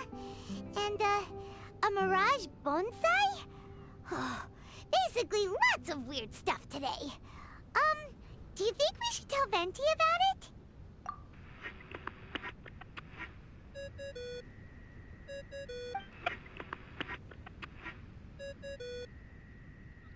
There's no answer. That's weird. Why is he ignoring us? Maybe he got distracted. Or he forgot to bring the bomb to his performance. Or he got drunk and fell asleep under that huge tree. Maybe we should try contacting him tomorrow. Traveler, Paimon, so here you are. Mona! Are you all done chatting with Fischl? Close enough. She was a little downcast. I think it has something to do with the mirage we saw today. Fischl has been very excited about this trip from the start, but I have a feeling she doesn't want to see her own mirage. Why? It seems like this would be the kind of thing she really enjoys. I'm not sure at this stage, but I'll keep an eye on her. There's something else I wanted to tell you. I tried performing a divination again on the beach. My scryglass was still blurry, but I felt a force coming from within. I couldn't see its exact position, but I knew that it was changing. How could you tell that if you couldn't see it clearly? How can I explain this concept to non-experts? Oh, I know. It's like we're sitting in a room and there's a crack in the walls. We don't know where it is, but everyone can feel the wind rushing in. Not only that, but the room is getting colder. Oh, Paimon gets it now. So you want to find where that crack is, right? You could say that. I need to see the crack first before deciding what to do next. It seems like similar things happen every time I'm with you. I'll attempt divination, read the signs, zero in on the target, then solve the problem. You're surrounded by all kinds of friends, secrets, and destinies. It's incredible. No, you're incredible. You helped Fischl and us solve that Leonard situation. All things considered, I suppose. Let's hope we can all stick together and resolve this, like we did last time. When you say together, do you mean the two of you? Or all three of us? Okay, the three of us then. Sometimes Paimon offers an insightful perspective that can be very helpful to me. Really? Aw, Paimon's starting to like you a lot, genius astrologist Mona. Yes, that's the perspective I'm talking about. You'll never meet another astrologist as clever and charming as me. Yeah, everything about you's great. Except for, please don't laugh like Fischl again. Ever. Oh, sorry. Friends' habits rub off on you when you spend a lot of time together, don't they? I'll keep observing the stars. Keep in touch, traveler. Get up, lazy bones! The sun's so high, it's right in your eyes!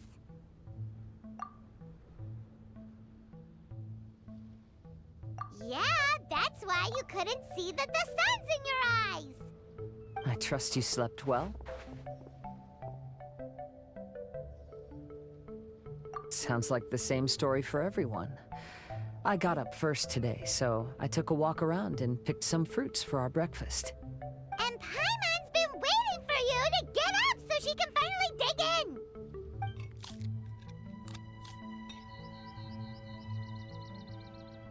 Huh?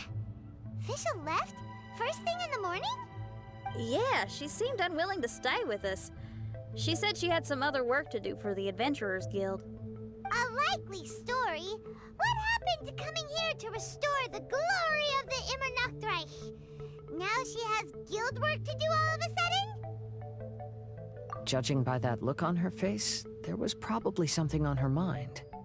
We tried sending Mona to comfort her like before, but she said Mona doesn't understand the work of the Adventurers Guild and can't go with her. She didn't even make up some excuse about the Immernachtreich to get some time alone? Huh. That's out of character for her. Then she must be feeling quite troubled. I'd love to help her as a friend, but she was right about one thing. We're going to explore another island today. Yep. Votes are in. It's unanimous. Oh, yeah, about that. Paimon went ahead and voted for you. She said since you're always together, her opinion counts as yours and vice versa. Well, you're an adventurer after all. Paimon knew you'd want to go exploring.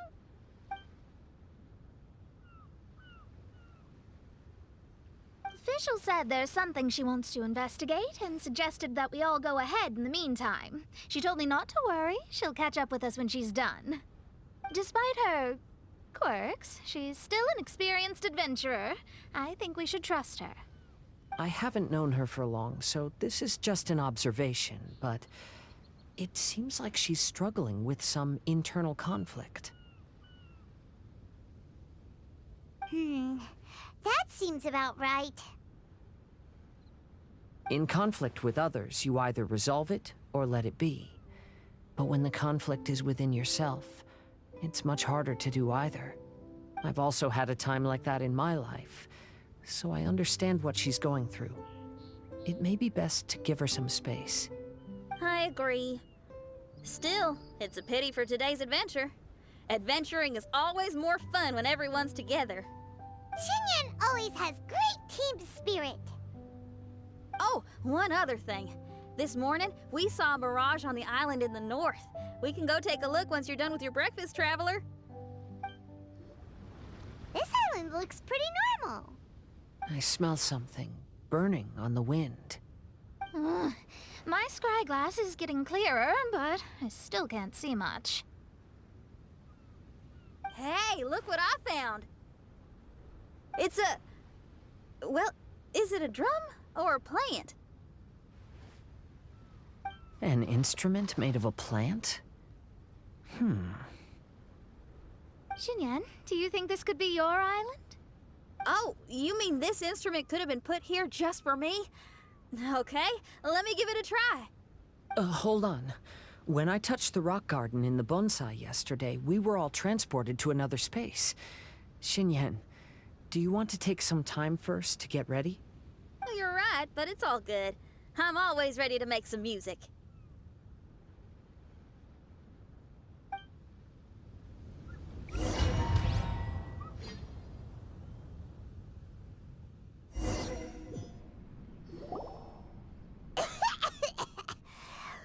Paimon just got a mouthful of dirt!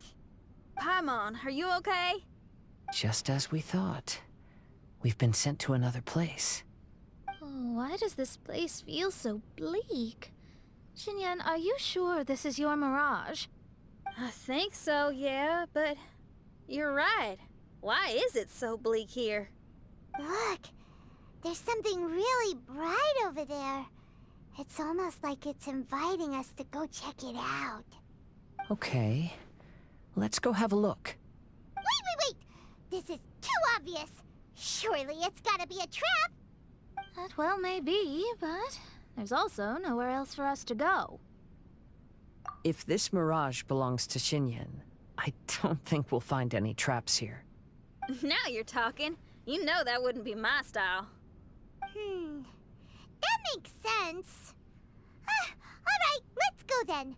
But let's also make sure to be careful.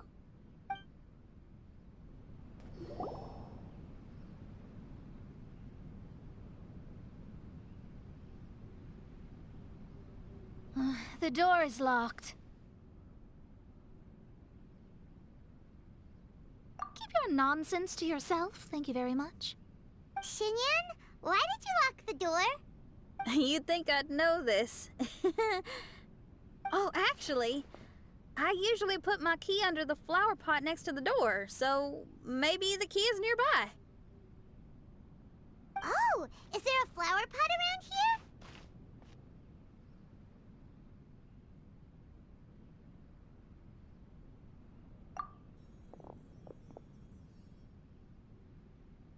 I guess it's worth a shot.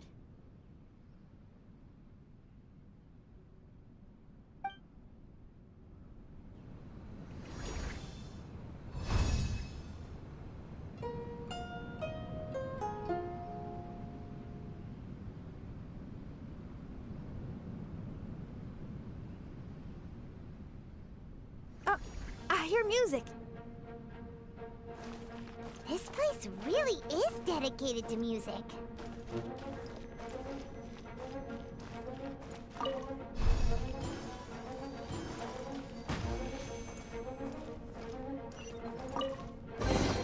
Wow, so we did get the key from the plant. Oh, the puzzles in Xinyan's mirage seem way easier than Kazuha's. Well, his life experiences are far richer than mine. You flatter me. Wow, that flower is huge! It's so odd here. Is it because of that flower? Heck yeah! I wasn't expecting visitors. It talks! Paimon knows, but this is different! Hi! We touched those drum-like plants growing on the beach outside, and we're transported here. Are you the owner of this place? This is the Hall of Music, and I'm merely its gatekeeper. Tell me, my friends, are you here to pursue the ultimate expression of music? Oh, you betcha. Then tell me, what do you hope to express with music? The spirit of resistance. Right on, great answer. I'm so glad to hear that. I consider myself very lucky to meet another musician with the same ideals. Even giant flowers get along well with Xinyan. People who are easy to get along with make friends wherever they go.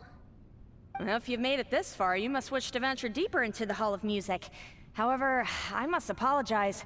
My singing voice is required for entry, but unfortunately my pipes are a little dry. Are you alright? Do you need, some cold medicine or something? It's just that I haven't had any glacial spring water in a very long time. If I could drink some of that, my voice would be rocked and loaded and ready to clear your path.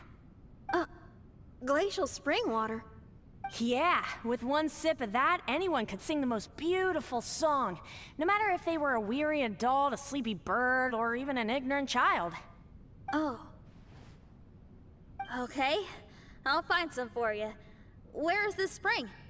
Ah, thanks, you're the best. Well, spring water helps plants grow up strong so they can scale the mountains that lie in their way, so I imagine the spring can be found somewhere on the mountain range protected by plants. You mean we have to go hiking? Aw, Paimon thought some seawater would be enough. Spring water and seawater could not be more dissimilar. Oh, but you may need my powers in order to see the spring.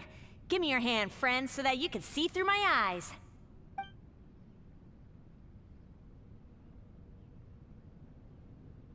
Thanks. You shook my hand. Guess that makes this friendship official.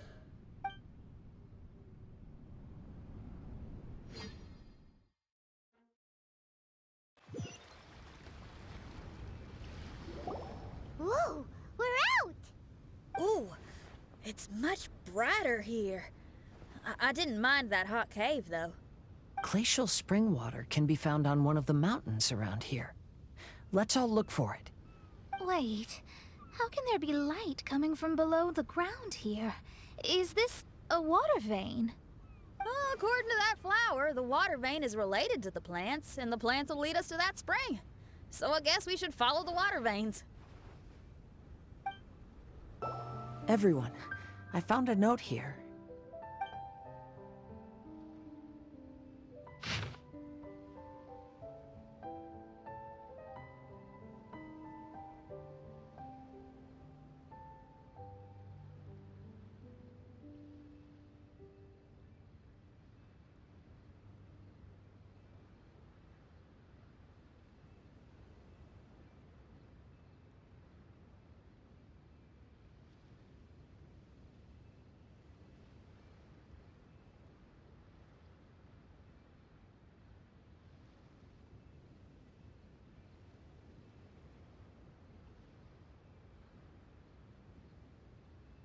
Oh, so that's how it is. What an interesting island. Look at this style and signature. It's from Albedo. He's one of our friends from Mondstadt. He's an amazing alchemist who's visited this island before. He left this note here for future adventurers. Oh, so it's him. He's saying this whole island has been turned into an instrument? Amazing! And the underground water veins play an important part too. Oh, maybe we need to clear all the water veins to play this island. Ah, clean your instrument before the performance. Makes a lot of sense. This should be the glacial spring water we're looking for. So, if you drink this, you can suddenly sing like an angel? You should give it a try, if you're curious. Oh, no. I'm terrible at singing. It would be, extremely embarrassing if it didn't work. Oh, Mona. I actually think you've got a sweet voice that's well suited for singing. If you're interested, I can teach you a few things about vocals once we get back to camp. Oh, really? I'd love to, but you'd have to promise you won't laugh at me. Of course not. Everyone's gotta start somewhere, right? Right. Then maybe I can give it a try. Great! But before that, we should deliver the spring water to that flower. Okay, Well, to re-enter the mirage, we just need to touch the drum on the beach again. This is the glacial spring water you were looking for.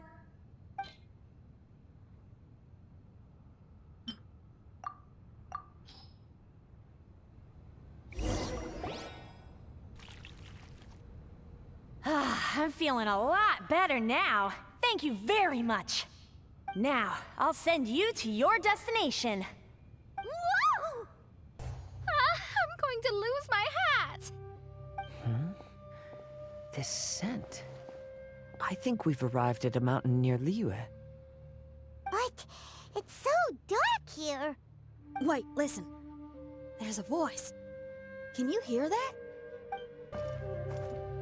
The reason the birds sing so sweetly is because they drink the spring water from up in the mountaintops.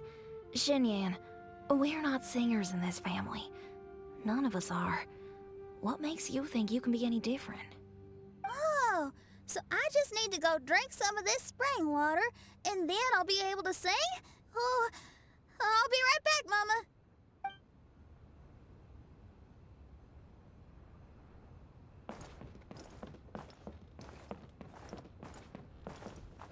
You mustn't stay out so late in the mountains by yourself, child. You scared the bejesus out of me. Here, this is the spring water you were looking for.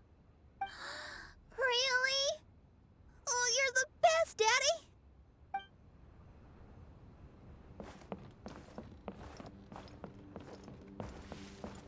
Oh, where did she run off to this time?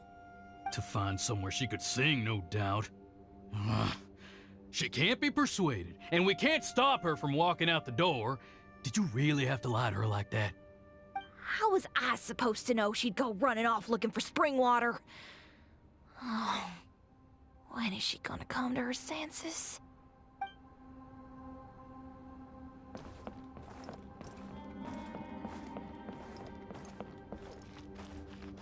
Get down from there! You can't set up a stage here! If you can't sing, you should be keeping your mouth shut, not putting on a public performance. Ugh. Don't tear down the stage!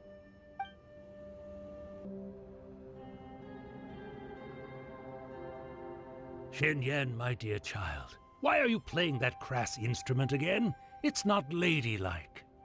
Oh, Xinyan, your mother has asked me to teach you some embroidery when I can find the time. Oh, it's an elegant and enjoyable craft. Just come to Annie's house whenever you're free. Quit making that racket by the side of the road. If you have to play something classy. Why are they being so mean? Ooh, these people. That's it! Why are you not yelling back? What happened to your rock and roll spirit? And now you're laughing? Aren't you mad? Sometimes it's hard to get mad when you hear the same thing 100 times. Still, thanks, Paimon. What?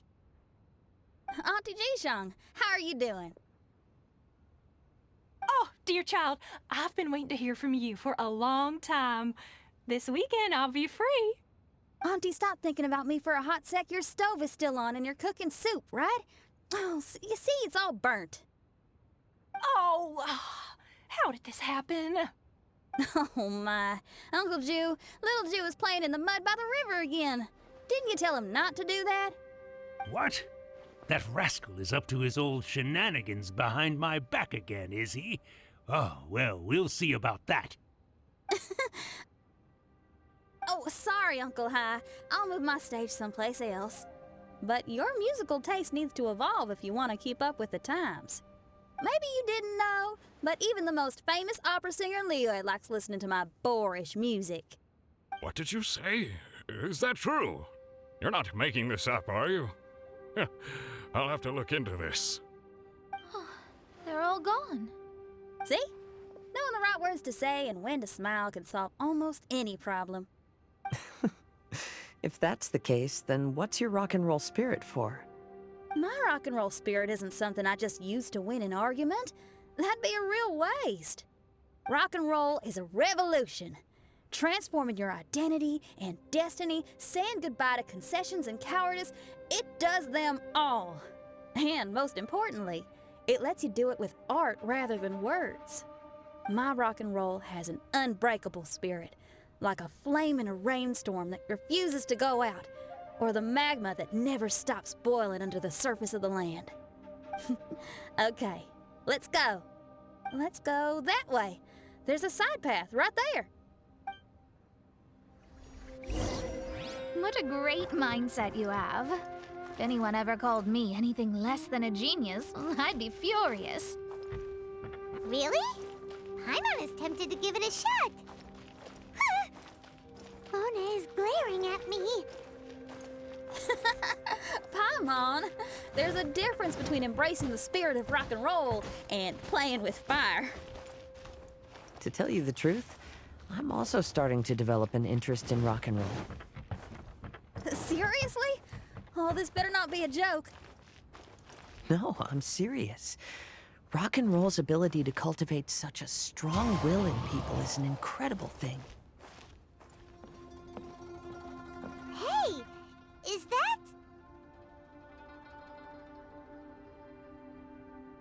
Another door.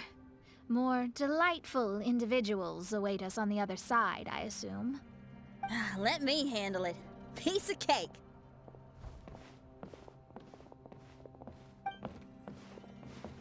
Miss, your hairstyle is really strange. Oh, is that so? I think it looks really cool. Take a closer look if you don't believe me. Your hair sticks out from your head, and you wear spiky things in it. Nobody else has hair like that. You're looking at it the wrong way. If I don't look like anybody else, once you've seen me, you won't be able to forget me, even if you try. You'll still recognize me if you ever see me again in the future. Yeah, you're right. Your clothes, hair, even the way you walk and talk. It's not just for the eyes of others. It's your style. So you should go with whatever you like. Really? But if I wore a jacket with a picture of a puppy on it, people would say, "Hey, little Faye likes stupid little puppies." Then you should ignore them. So, you like puppies, huh? I do. What about your friends? Well, yeah, they do too. Well, then your friends are gonna love that jacket. Okay. Miss, how come you don't do your hair in a nice braid? People would love that. No, I can't help myself. I just like the styles with personality. Plus, I had no idea how so many people would dislike it before I started wearing my hair like this. So, why don't you change it now? Well, this hairstyle suits my music and my lifestyle. The regular ones are boring. They're so uninspired. Plus, they get in the way when I'm head bobbing away on stage. If people don't like it, that's up to them. I ain't gonna change it. What about your friends? Do they not like it too? Of course they like it. They all say that they think it looks amazing. Your friends are nice to you. That's cool. Not like my friends. They left me here on my own. Oh, hey now. Why are you crying? What's wrong? You can talk to me.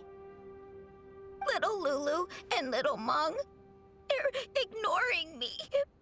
We were gonna meet at the docks today, but they still haven't shown up. These kids are way too young to be standing each other up like this. No. Stay right here. I'll go take a look around. I'll bring them to you once I find them. Oh, okay. Thanks, miss. I'll never say anything bad about your hair again. See, now you're talking sense. I'll see you later.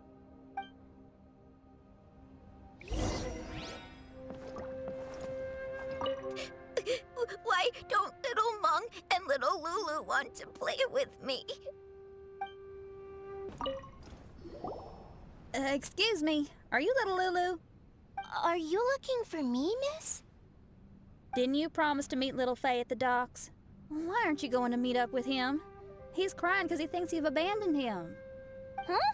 Oh, that silly dum-dum. Why didn't he just come to look for us? We prepared a surprise gift for him. A surprise gift? How strange. Excuse me, are you Little Mung? Little Faye is waiting for you at the docks. He's been waiting so long now that he's in tears about it. Oh, why is he so dumb? He could have just come here and found us. Oh, never mind. I'll go find him instead. He ran off. We should catch up to him.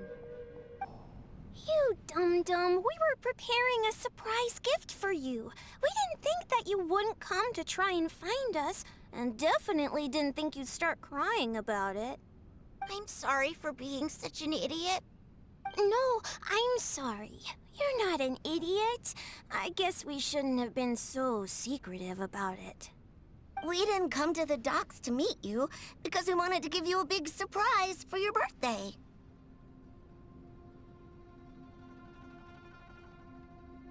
Huh? This is... We brought you loads of yummy lotus heads! And here's a handwritten birthday letter from me and Lulu, too. Please don't call our handwriting ugly, okay?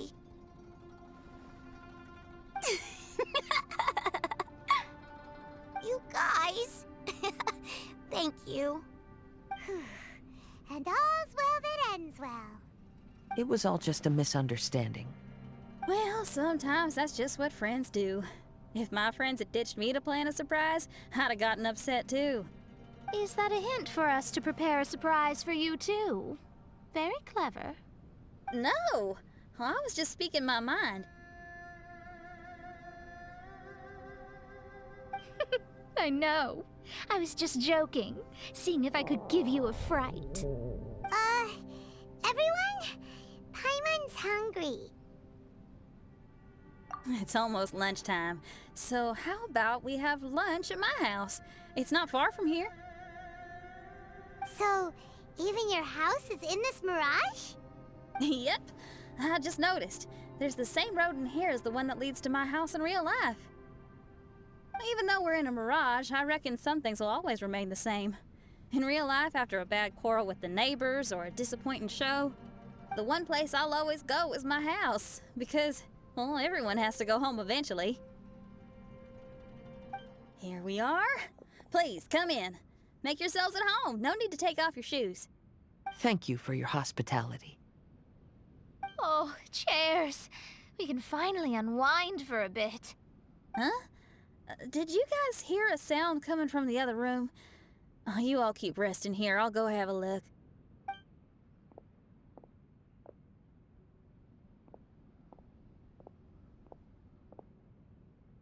Oh, the lights aren't even on. And there's no one... Whoa! Dun dun dun! Happy birthday! What are you two doing? Why are you sitting in the dark inside my house? You scared the bejesus out of me! Yunjin, you were totally right. She does get spooked. It's your birthday, so we planned a surprise party for you. You girls really shouldn't pull these pranks while pretending to be all sweet and innocent. Huh?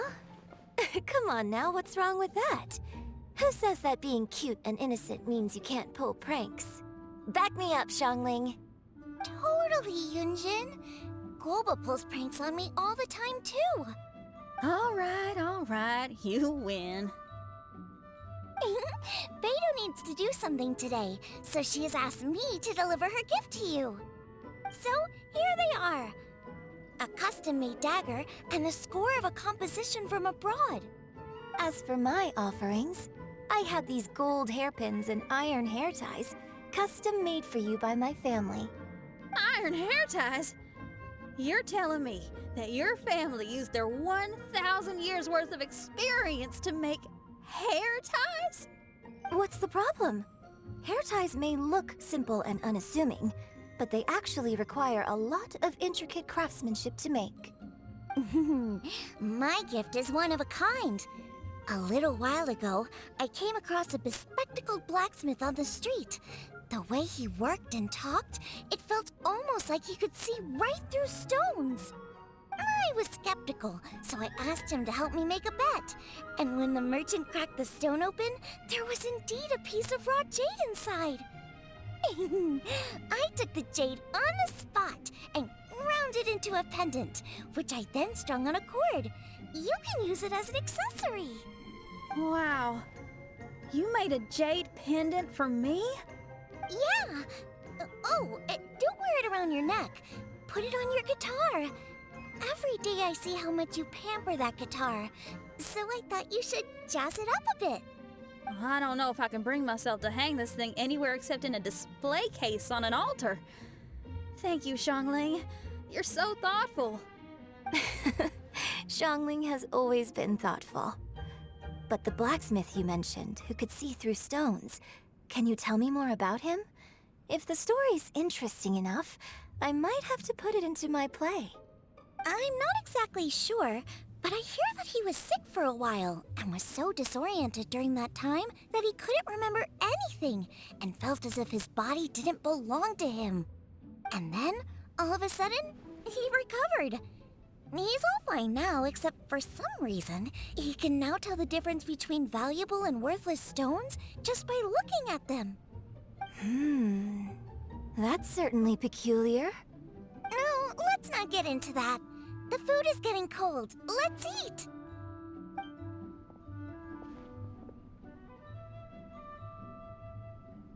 Wait, Xinyan, didn't you pick up a trick from an Outlander merchant?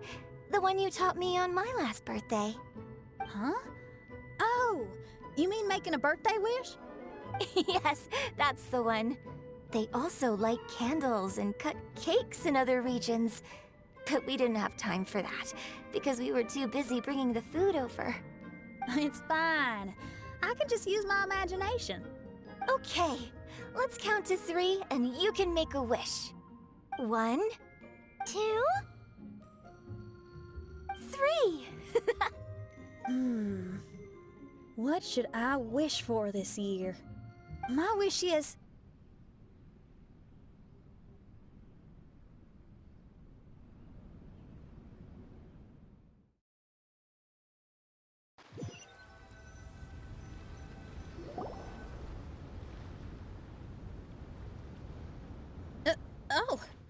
I'm back. What happened? Paimon was just peering through the crack in the door. Given that we are in a mirage, Xinyan, did anything significant happen inside the house? Paimon knows! Paimon knows! She ran into some of her friends who were throwing her a birthday party. Yes, I heard all that. I mean, something she did herself. Oh, I made a wish. It's pretty interesting now that I think about it. When I entered the room, I found Xiangling and Yunjin, 2 of my best friends. That actually happened in real life. They paid me a surprise visit on my birthday, set a table with delicious food, and persuaded me to make a birthday wish. Xinyan, what was your wish? My wish was to perform with someone completely unexpected. I wonder who this unexpected person might be. I've just figured it out. Oh, you already know the answer? However, before I tell you the answer, I'd like to clear the water veins that flow through the mountains. We've done everything we can, but how do we deal with the last 2 mountains? Let's stick to it. There's gotta be a way. After taking a closer look, it seems to me that most of the island mountains contain water veins and plants in their interior. Those together form a system that connects the mountains with one another. However, now that much of the mountains have collapsed, the connection of plants and water veins is blocked. If we can dredge all the blockages, we'll be able to connect the islands to form the giant instrument described in Albedo's notes and play music using the islands themselves. Yep, for me to reach my goal, we gotta do this. But first, I'd like to consult the flower. It should know what to do.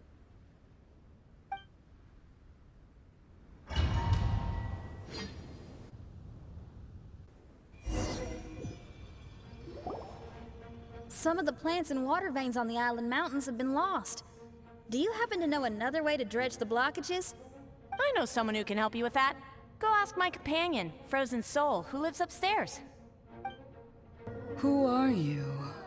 And what brings you to me? Nice to meet you. We were wondering if you could use your power to dredge the mountains on the island? Mountains. Oh, I see. You want to become great musicians too, right? Oh, is that what this is about? Correct. In that case, we seek the same thing. Despite my frailty, I feel obligated to share some of my power with you. Plant my petal at the ending point of the intersection of melodies, and what had once sunk into the earth will re-emerge with the music. As long as there is music, life will continue to flourish in this world. Whoa, thank you. Okay, this ought to do the trick. Oh, there's a sound coming from the island.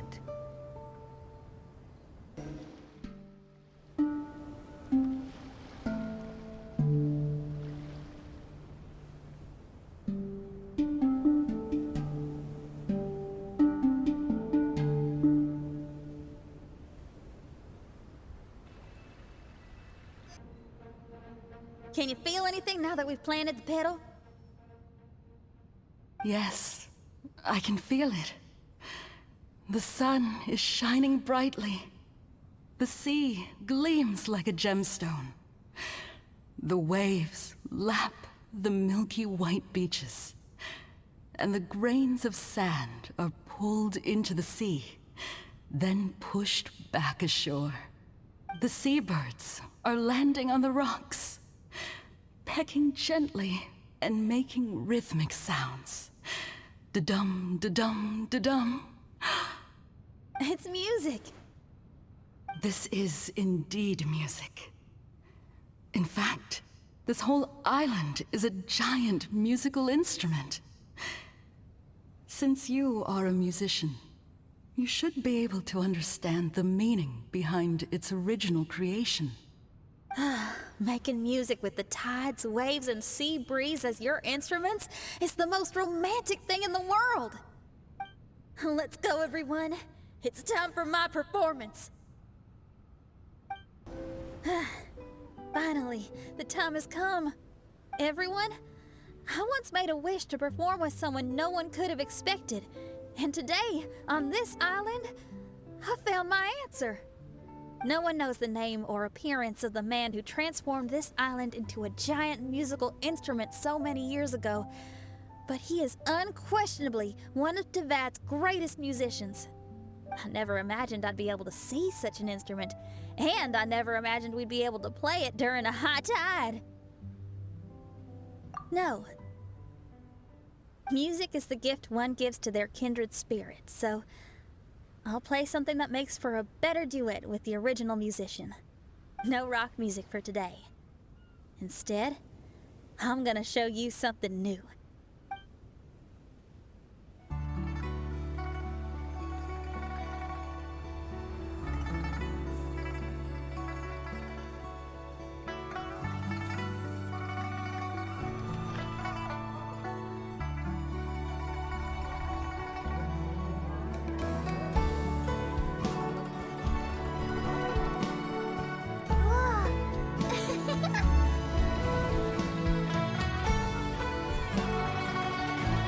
To you who lived here in the past, I hope you liked this song.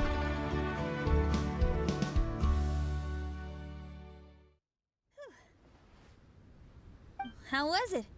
Not bad, huh? Quite impressive. I've never heard a duet like that before. It was very interesting. And so elegant as well. Paimon's not sure how best to put it, but it was just super unique. Thank you. And now I can say my wish has come true. Is there anything else you'd like to do? No. In fact, I reckon I'll get a good night's sleep tonight. Does this mean everyone is free for the time being? If so, I have a suggestion. I'd like to return to the Fatui camp and see what's going on there. Oh, so you've discovered the Fatui camp as well? Wait, you know about it too? Of course, I'm a genius astrologist. Didn't I mention that my scryglass has recovered a little? I can sense what's going on here through divination.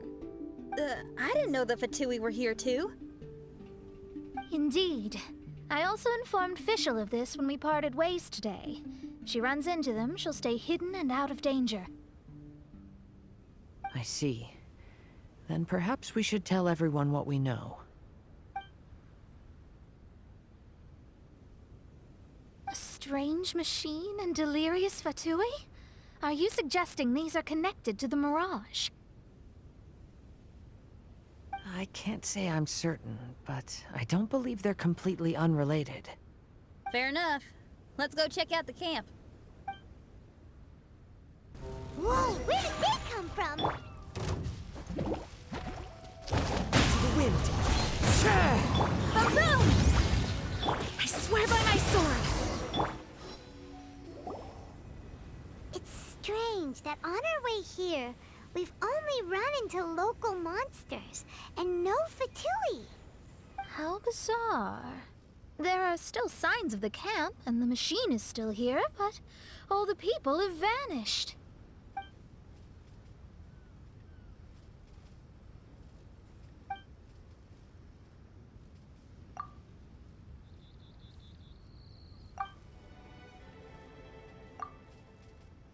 Oh, I give up. I'm just going to divine the answer.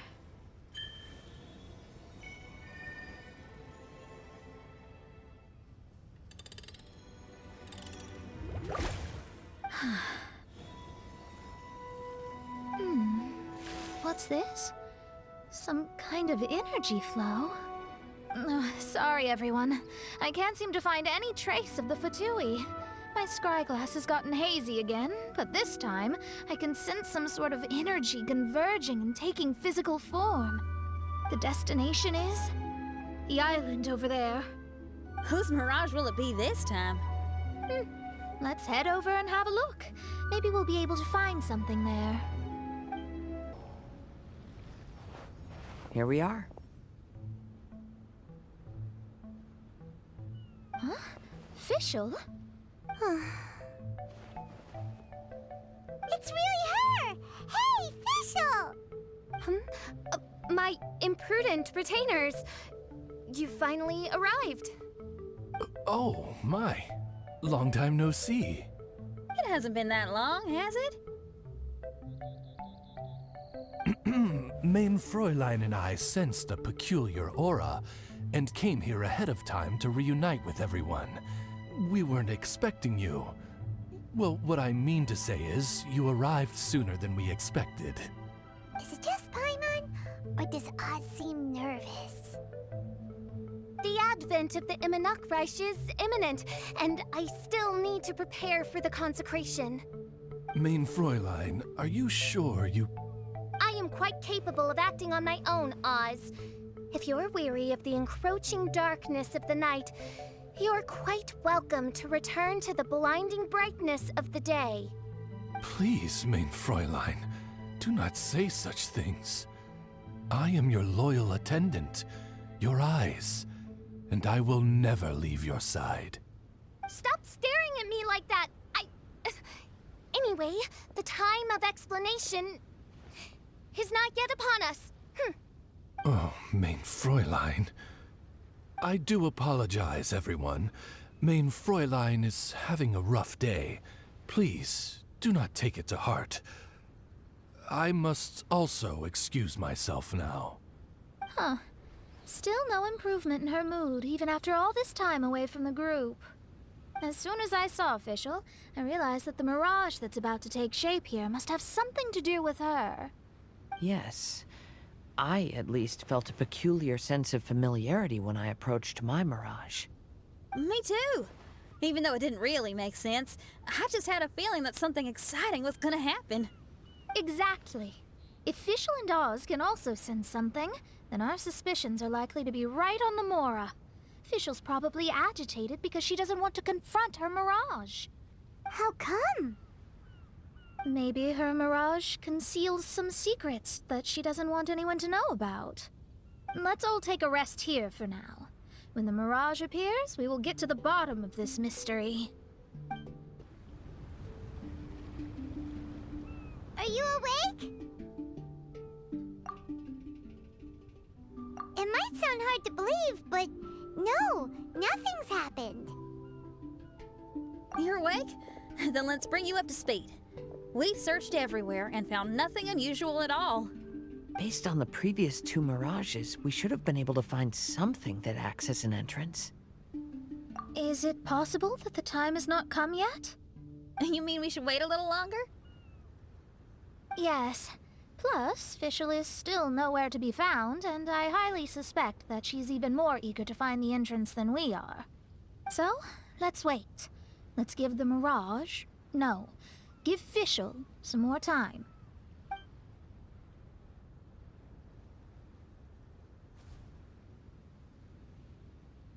There's something on the beach! A book. And next to it is... A raven statue? This statue looks a lot like Oz. Why did these 2 items appear together? Did the raven bring the book here? What's the book about? Is it a diary? Let's see. Hymn of the Holy Land. I've never heard of a book by that title. From the cover, it looks like it was written by Fischl herself? That would certainly fit her personality. Hymn of the Holy Land. Interesting. I like it. As a title, it has a sacred ring to it. So, what should we do? Should we touch it? Fischl's still not back. Never mind. Let's head inside first. Once Fischl finds the book, I'm sure she'll be able to catch up with us. Paimon agrees! It's like we're peeping into her diary, so Paimon's sure she'll want to come in and stop us.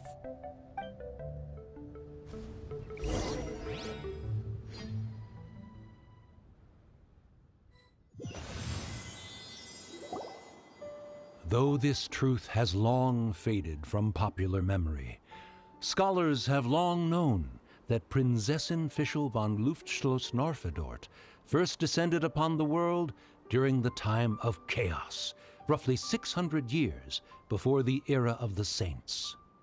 What? A narrator? We really are inside a book, huh? There's even a narrator telling us the story. Oh no! The path has been cut off! We can't go across! Oh, there's a device over there that appears to be waiting for us to approach it. Is it just Paimon? Or does everything in this place seem just a little bit over-deliberate? Well, it is the Holy Land. What did you expect? Yeah, everything's so blatant. It's clearly begging to be noticed. That's our Fischl for you. The Prinzessin harbored much sympathy for all living things and wished to never see them in pain. She harnessed the power of darkness and dreams to weave the night and gave it the task to safeguard all living things. The people celebrated and worshipped the Prinzessin's authority and followed her call to migrate to the sacred land that would eventually be known as the Immer Nachtreich. It really is the Immer Nachtreich. Really looks the part. I'm quite impressed. We established a nation on the Holy Land, revered the Prinzessin as the absolute one, and introduced poetry, theater, and adventure to the kingdom, laying the groundwork for the Immer Nachtreich. When the rain finally ceased, the Prinzessin descended from the palace steps as to allow all her retainers to behold her unparalleled glory. Time to go. Help! Help! That was a cry for help! Who could it be? Someone, please help me! Isn't this a statue? Please don't refer to me like that. My name is Leon, and I am a knight of the Immernachtreich. A knight? But you don't look like one. You can't tell. Anyway, please don't speak ill of Sire Osvaldo. He personally designed and distributed the armor for Die Nachtrebenritter. Well, you must have heard that one before, surely. Oz's full name, Osvaldo Hofnavines. Oh, so Magistus was the easy pronunciation. I agree. Or so it seems. Dear friends, I apologize for interrupting your lovely conversation, but I believe you haven't been informed that the gate ahead has been locked. Yep, that's news to us. I'm hoping you'll be kind enough to save me, and in exchange, I'll gladly teach you how to unlock the gate.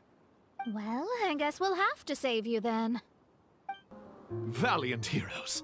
No words can express how grateful I feel right now. Thank you very much. Remember, this is the password that unlocks the gate. May my people be freed from the shackles of ancient decrees. May my people be freed from the shackles of ancient decrees. The great secretaire, the lords, and the devoted Nachtrebenritter mounted the tower to pledge their allegiance to the Prinzessin, kissing the hem of her exquisite purple dress and taking pride in their loyalty. Looks like it's a dead end ahead. There's only a book. Do you think what we just heard is the story from the book? So the Holy Land in the book's title refers to the Immernachtreich. This book sings the praises of the Prinzessin from the perspective of the people in her kingdom.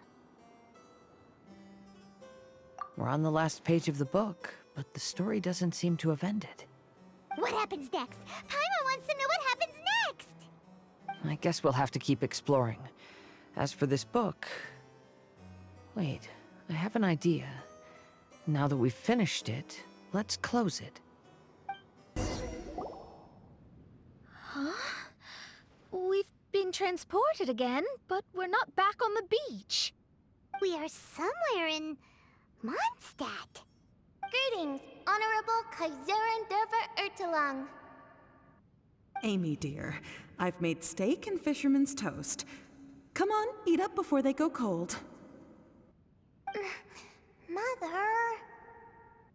Oh, look at me being so forgetful. Ahem. Dost thou knowest, Prinzessin der Verurteilung, that the hour of luncheon encroaches? Of course, Mother. Ah, behold the view from the window, a delight to the senses. Prinzessin, Kaiserin, would you care to join the Kaiser der Verurteilung for a grand royal picnic? We shall enjoy the scenic view and partake of the delicacies granted to us by the heavens. Yes, I shall gladly join you. Oh. Does anyone want to say anything about that? Okay, I'll bite. So, Amy, that's Fischl's real name? Seems like it. The other two voices were probably her mom and dad. Why are you all giving me that look?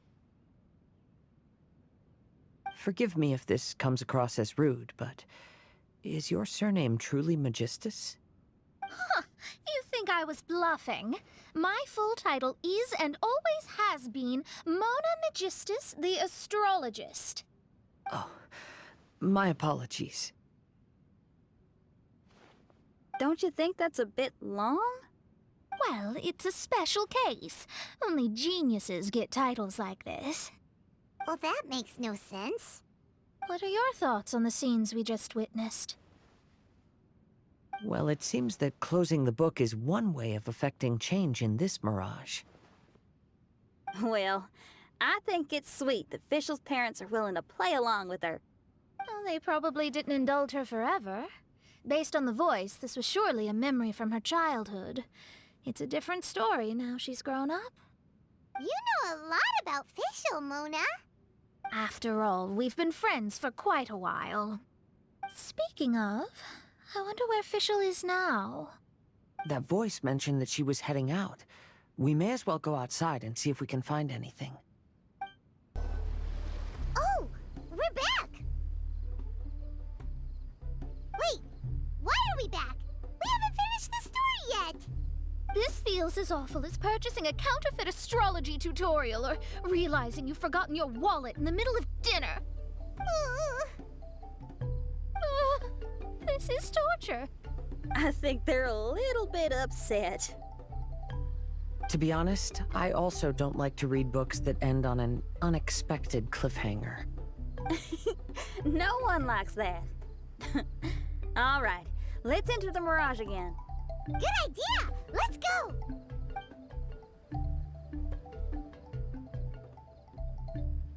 Huh? We're still here. It's not working. That's odd. We were able to enter earlier, but now we can't. Why? Why are we being denied the opportunity to finish the book? This is pure sadism. Maybe it's because we've already reached the end of this book.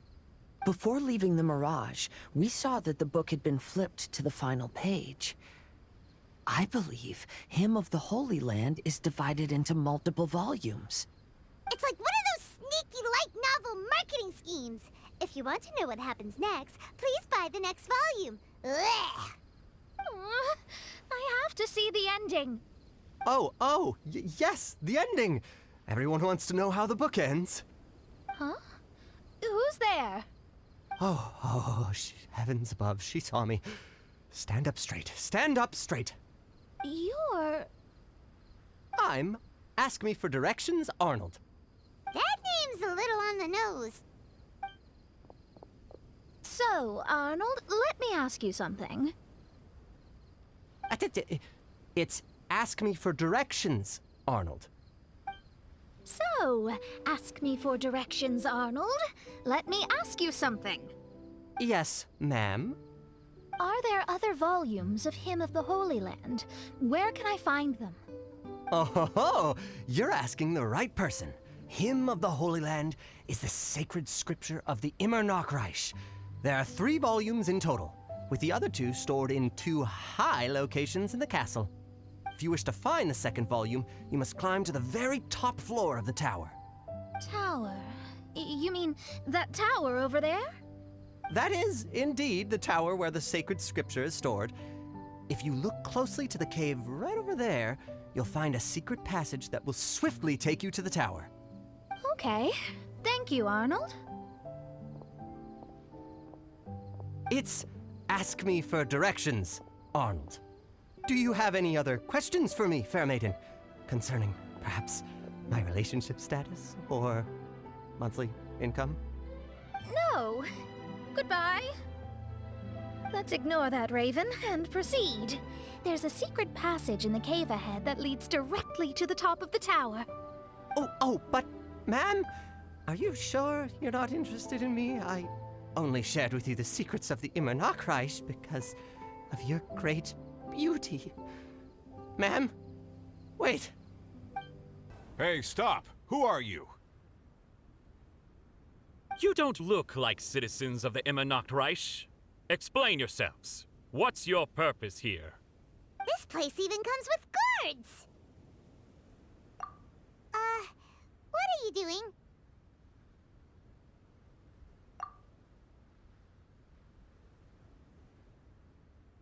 How can you prove that you are Her Highness's retainers? Such an absurd question betrays your ignorance. May my people be freed from the shackles of ancient decrees. That's the password of the Reich. They really are Her Highness's retainers. Oh my goodness, we didn't know. Please, forgive us. Now step down! Yes, we're leaving now. This is the second volume of Hymn of the Holy Land. Everyone ready? Bring it on! However, the Immer Nachtreich soon became plagued by a perpetual nightmare. Tasrak, the wicked dragon, infiltrated the subterranean, crossed the bottom of the sea, and eventually came to roam above the capital. Huh? A dragon? The only thing I notice is gloomy weather. Could the dragon be some kind of metaphor? If that's so, her arch-nemesis Tasrak, the wicked dragon, is made up of everything that opposes her and rejects her fantasies. Knowing their peril, the people prayed to the Soteria. Oz, my faithful escort through the darkness, pave the way for thy princessen with the truth thine eyes behold. All that is lowly escapes my gaze. It is but a mere illusion. Is this to say that a flaw unseen is a flaw that does not exist, mein Fräulein? The princessen descended to confront the dragon, but the great battle was certain to damage the castle. Finally, she pierced through the dragon's scales with thundering retribution, and spoke to all amid a downpour of the dragon's blood. She said, Help me! Somebody, please! Ah! We just got to the interesting part! What did the princessen say? That voice sounds familiar. Is it that Not Robin Ritter fella again? Oh, thank goodness. Huh? What are you guys doing here? We should be the ones asking that. What are you doing here? I'm sorry you have to keep seeing me in such a wretched state.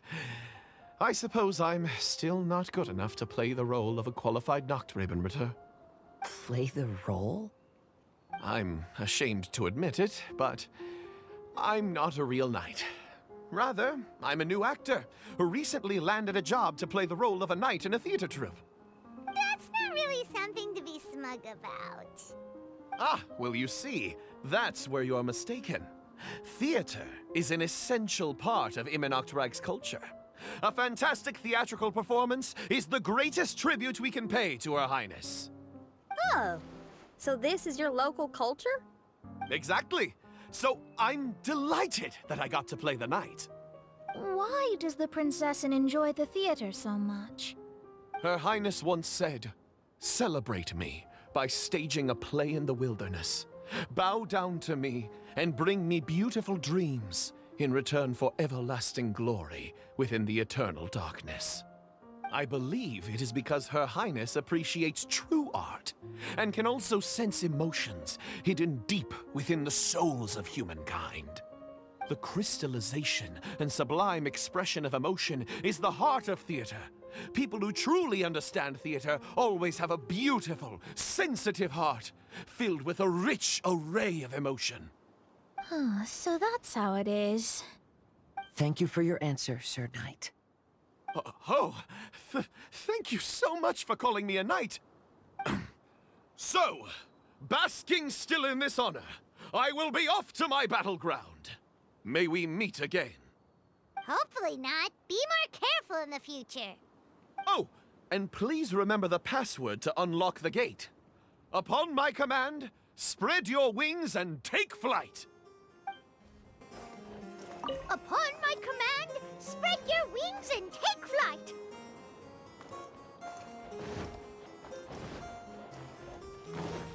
Ah, the book has appeared!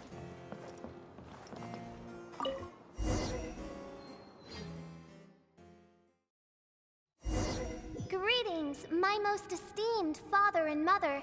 Today is celebrated as a festival in the Immer Nachtreich, and I hope you can both spare some time. Amy, come on now, darling. You can't be carrying on like that at this age. You're a big girl now. It's time to forget the fairy tales. But... Oh, and I almost forgot to mention, I've bought you a new set of music course books. Give them a read, won't you? You should dedicate your time to something more meaningful. Oh. Okay, Mom. I understand.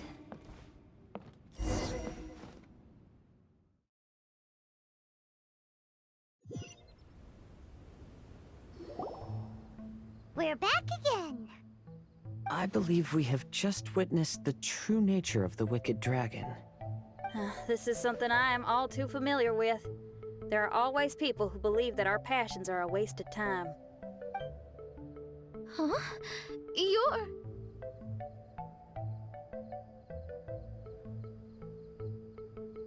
Ask me for directions, Arnold.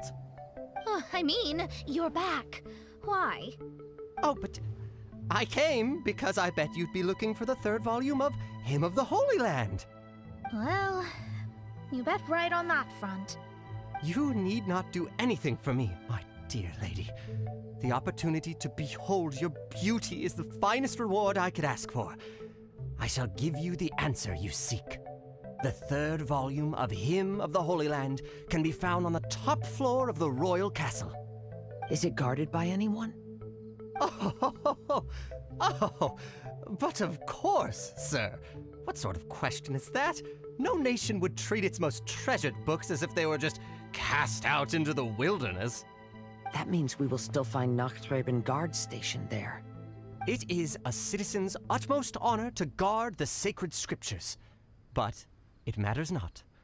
I'm quite sure the fine lady merely seeks to peruse them and has no malicious intentions. Your face is captivating and full of wisdom, and the company you keep appears to be heroes of some renown. I have the utmost faith that you will be able to comprehend the meaning behind the stories in our sacred scriptures. Her Highness's accomplishments were documented by Oz, the great secretaire, and became great treasures of the Immernachtreich. I wish Her Highness joy and happiness every time I read those books. Oh, what should I do? Would you care to join me for a cup of coffee, good lady? If coffee is not to your taste, we can have black tea, milk tea, or hot chocolate instead.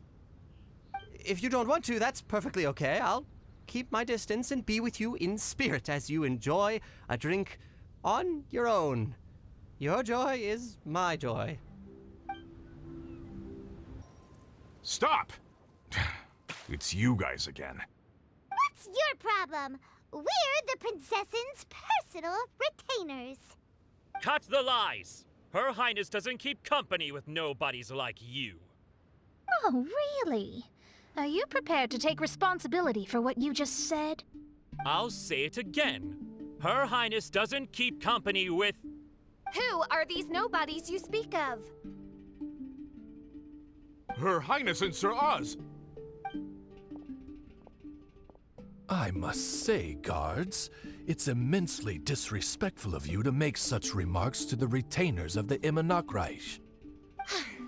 How dare you treat one's hand-picked retainers with such disdain? Begone! But... Don't you but me! Yes, Your Highness. Fischl! Oz! You're back in the crew! You may consider that the case for the time being. What Mein Fräulein means is that it took us a long time to reach this place. She couldn't bear to leave you all here, even though she did not wish to confront this mirage. Didn't want to confront it, huh? Sounds like Mona was right. It felt like we were peeking into your diary. Nonsense. Despite the existing threats, the unrivaled glory of the Immernachtreich would not exist in this world if I, the Prinzessin, were the sort of person who could be easily swayed. What Mein Fräulein means to say is that there are other troubles in this area. Troubles? Have you run into anything dangerous? This matter can be revisited later. For now, let us proceed with more important work. Let's get this show on the road. The book's right in front of us. Let's not just stand here.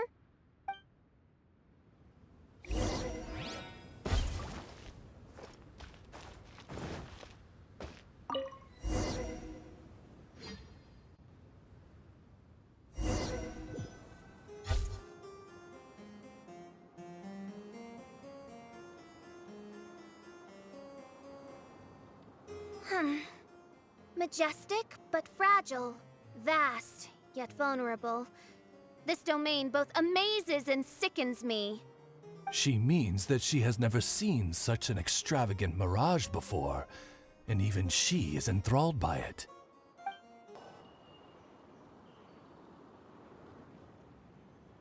There's a castle here, but some parts seem to be missing.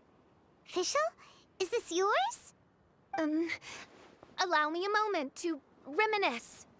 Mein Fräulein, you may recall that this is the toy castle you accidentally destroyed in a moment of deep distress. Oz, don't say it out loud. I suddenly recollect that 2 pieces are currently missing from my royal domain. So we have to find 2 missing pieces. Smoke amid a downpour of the dragon's blood.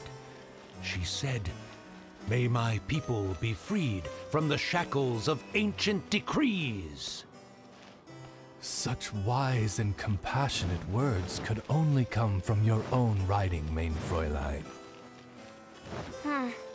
Yet this kingdom appears to be anything but what I've described. The shadows lurking behind the scenes are disconcerting.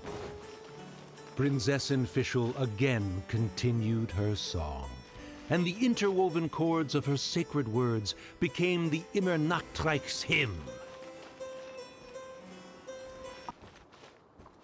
She picked up mere stones to carve out mountains and oceans before bestowing upon her people castles and towns. My magnificent kingdom is a small and forbidden paradise. When the people worshipped her, she replied, "Celebrate me by staging a play in the wilderness. Bow down to me and bring me beautiful dreams in return for everlasting glory within the eternal darkness." That sounds like a happy ending to Paimon. Paimon had a feeling he'd show up. Again? Please don't say that. I can assure you that this will definitely be the last time. Fella, if you want to survive and thrive, you should be more careful next time. A successful journey requires perseverance, courage, as well as a keen sense of danger.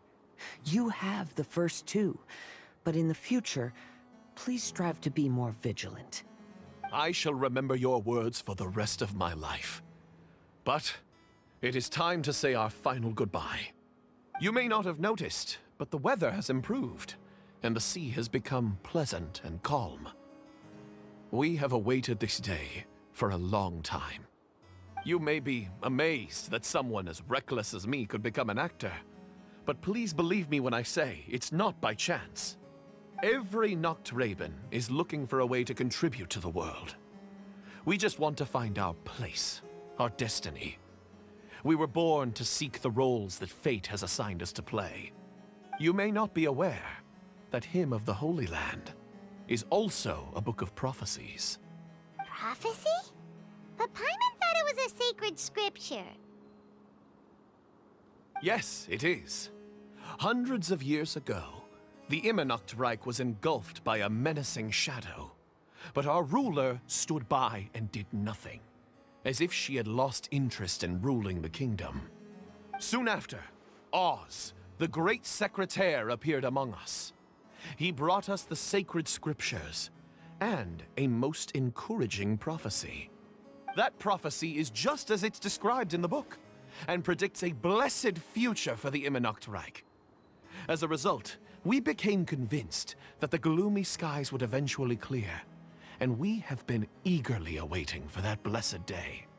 The Soteria, the Prinzessin der Verurteilung, she will eventually remember the paradise of the Immernachtreich. And on that day, we will devote to her the plays that were promised in the prophecy. That is why I have stepped forward to take on the role of a warrior. I'd do whatever it takes to prove my devotion to her.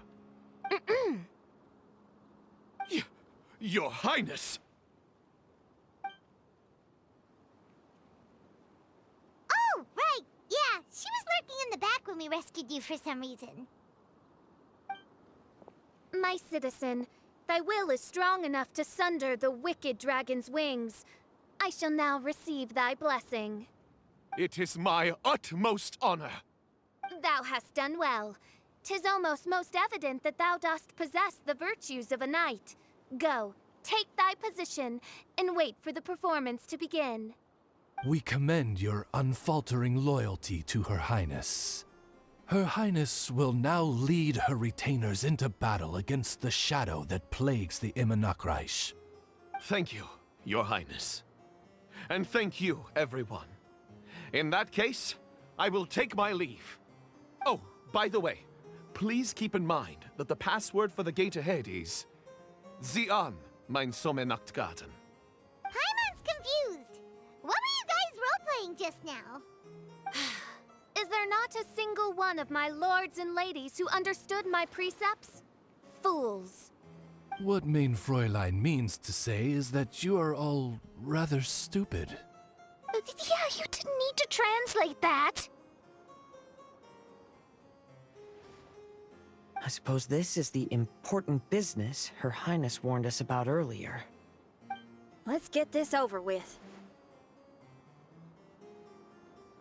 Huh? Wait, what is it? What's happening? Zian, mein Sommernachtgarten.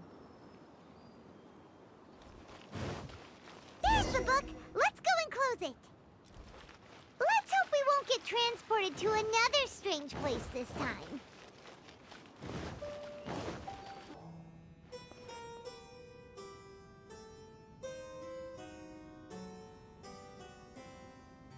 Library? Why are we inside a library? You must be the arch-nemesis I've been looking for. The useless and cowardly so-called Prinzessin. How laughable. What gives you the impression that you can defeat me? You should know over the past few days, I've seen all of your fear and trepidation. Why is there another you? Is it a shadow? Shadow? Yes. I suppose that probably describes our connection aptly enough. So have you come to surrender to me, little Amy? You... And that raven over there. You must be Oz? Excellent. I have been waiting for you for a long time. I heard that a great secretary named Oz brought the Hymn of the Holy Land into the Immonakreich. I suppose that was you? At your service, Mein Fräulein. Why did you call her Mein Fräulein? As you can see, that's also Mein Fräulein over there. And if she is Mein Fräulein, then does that not make her my master? Seems logical enough. I might as well inform you that the Immonakreich is a place with no way out. Now that you've made it here, I shall crush you and make you my servant!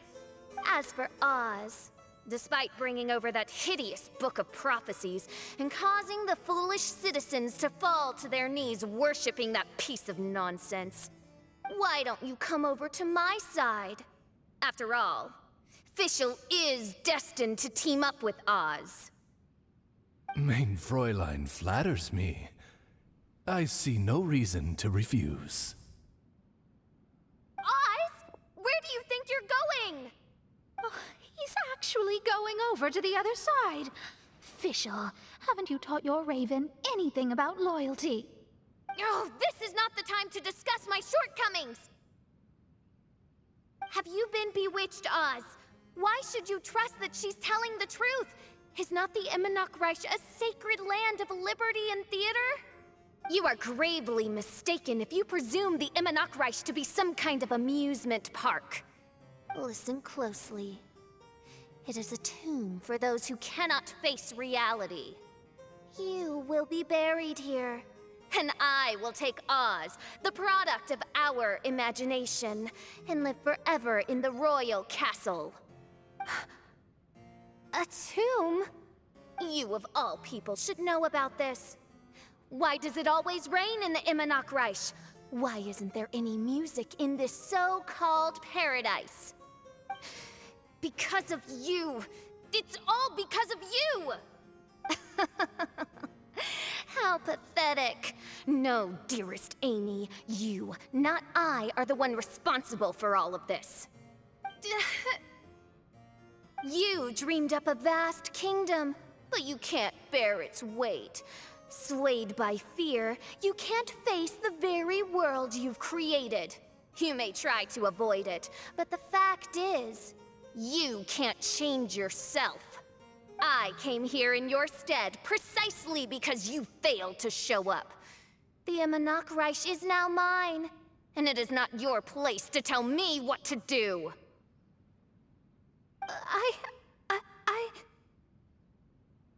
Amy, you are but a weak fool who does not deserve this world. Be gone. Hey, are you done? For you to give yourself such a piece of your mind, it must have been bothering you for a long time. Mona...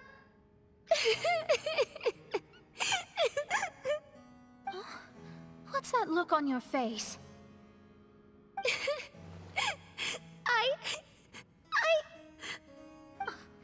You're not going to admit defeat, are you? I hate to admit it, but... she might be right. No. Please, do not think that. Your Highness, do you still remember why we came here? Kazuha? I am a samurai from Inazuma who's been entrusted with your safety. These individuals also responded to your call. Having your own tomb does sound pretty cool, but the Immonocreich is not a tomb. Xinyan! Oh, so you've made some friends. But do you really think that's enough for you to defeat me? I am your fear, your dark side. I am the nightmare from which you have never escaped in all these years. Standing before me, you are nothing!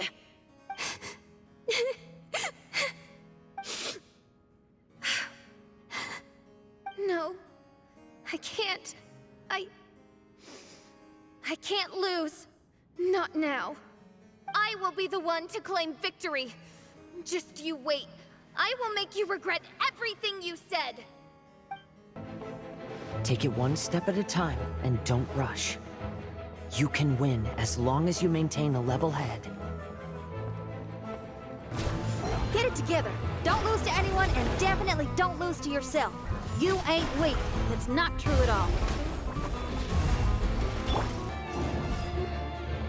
Oh, my divination attempts are working again.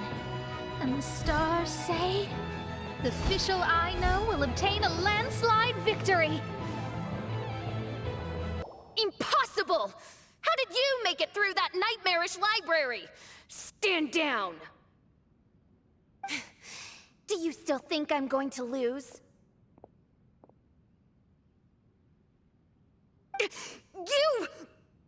You looked down on me. You thought I was a worthless coward. And yes, I did used to be like that, because... I am someone who can't face reality. Who spends all day daydreaming, and can't cope with setbacks or criticisms. But now I understand. I understood as soon as I first laid my eyes on this mirage. Do you see that incredible world out there? So vast, so breathtaking. That is my imagination. The source of my power. You act so arrogant under that dark cloak of self-obsession. But that's not your true nature. You're no princessin. You're just a narcissistic speck of dust hiding in my shadow. You are the true loser. The one who's holding me back. You hide your fear and cowardice behind a facade of thorns and self-loathing. You are far weaker than me. Now give it back! What? Return to me what is rightfully mine. The Immonok, the castle, my people. And most importantly, my companion Oz. Oh, mein Fräulein, you speak with such eloquence and vigor now. You've truly matured into the Prinzessin. You've got some nerve opening your beak, traitor. No, mein Fräulein, I've come here to prove something to you all. As we all know, Oz will always follow Fischl, the Prinzessin der Verurteilung.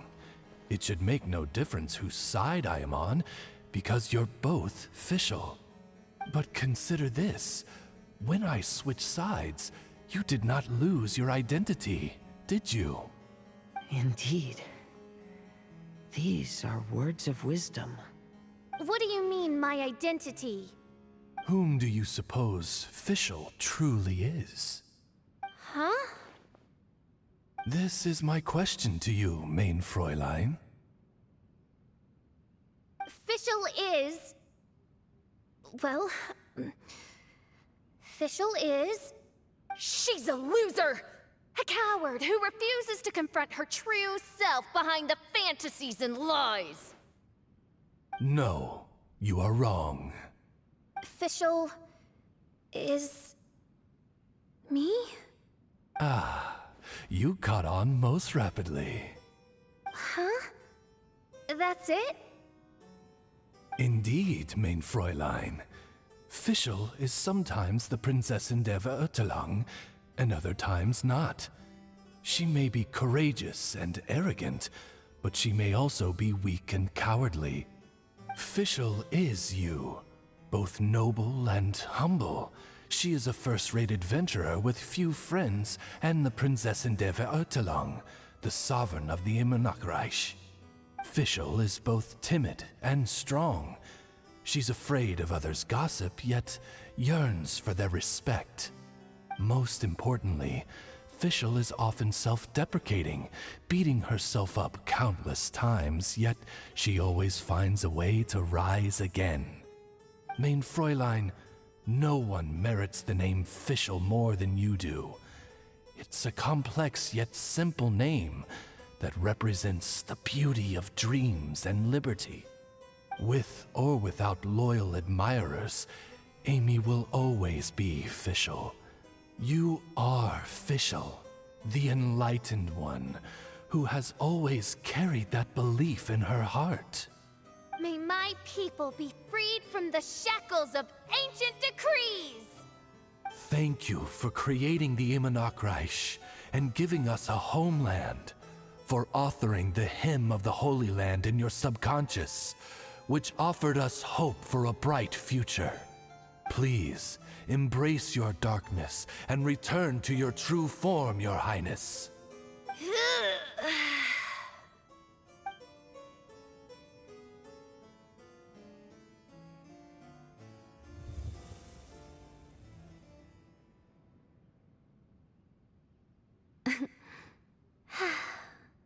Whoa! Fancy dress Fischl vanished! Wait a minute, and now she's back?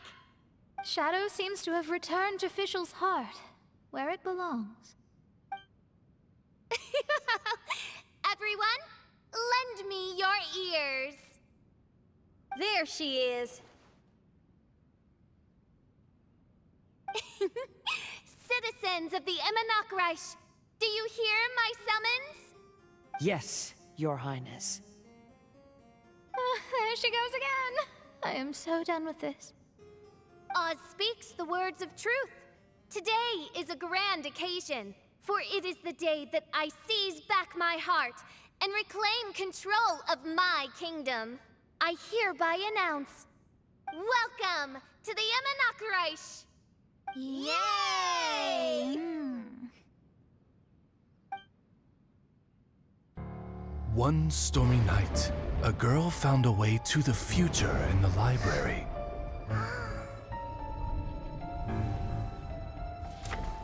She said to herself, I shall create my dream kingdom. I'll carve mountains and oceans and erect castles and towns. Then she spoke to those who shared her dream. Please be proud of all that is unreal, for we are greater than this world. For our magnificent kingdom is a small and forbidden paradise.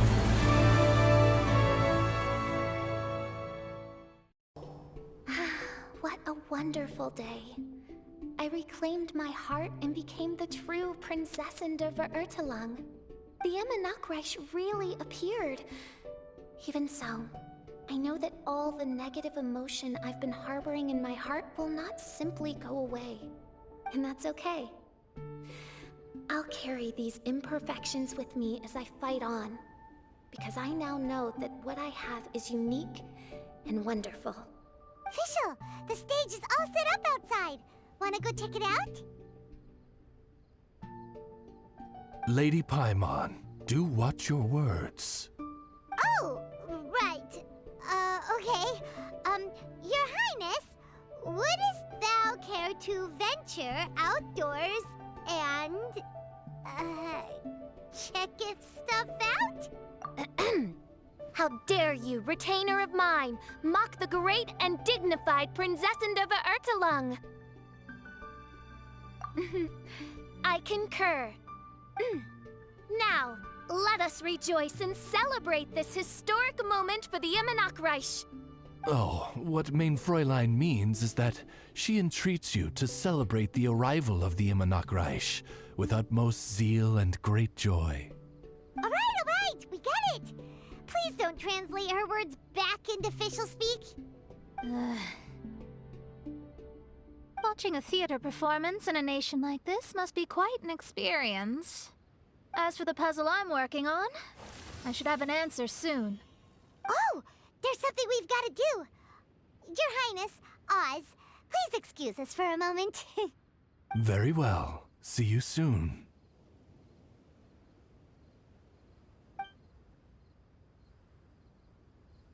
Come on, let's try to contact Venti again.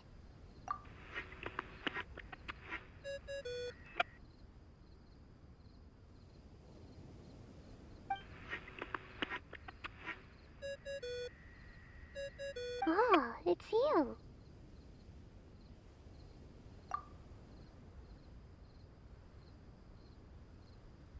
Huh? That isn't the tone-deaf bard. You're right, we've never met before. I know you want to communicate with someone beyond the islands, but you can't do that right now. So, I cut off your connection. Huh? Wouldn't you rather find out the answer for yourself than ask someone else? The fantastic mirage represents the deep dream, the most fundamental reflection of the human heart. Go see for yourself.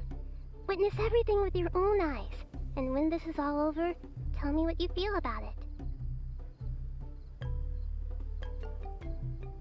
Who the heck was that? Oh, this is weird. How was she able to cut off her connection to Venti? And why would she want to know what you feel? Nope, Paimon doesn't get it. It's kinda eerie, but Paimon will protect you. Paimon will be there for you no matter what.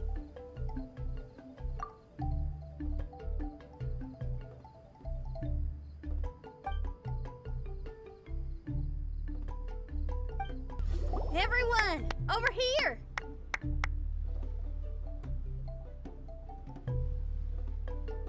Is everyone awake now? Mona says that she has something important to tell everyone. The first glimmering daybreak after the return of the Immernachtreich most certainly revitalizes one's innermost spirits.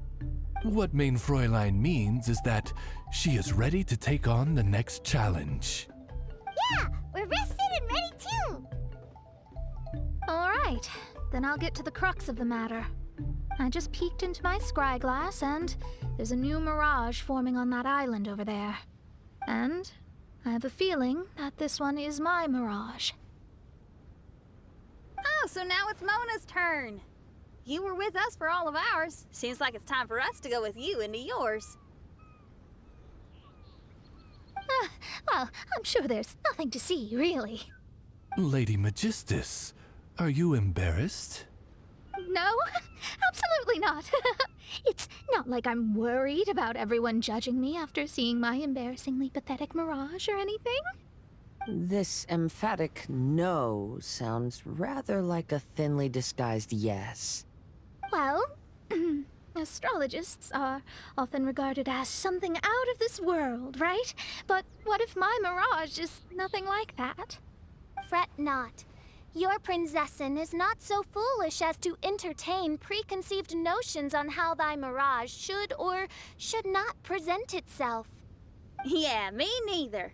Not that I have low expectations of you, Mona, but personally, I think you're a kind soul, and you shouldn't feel like you have to live up to anything more than that. I'm sure Mona's mirage will stay true to her kind heart.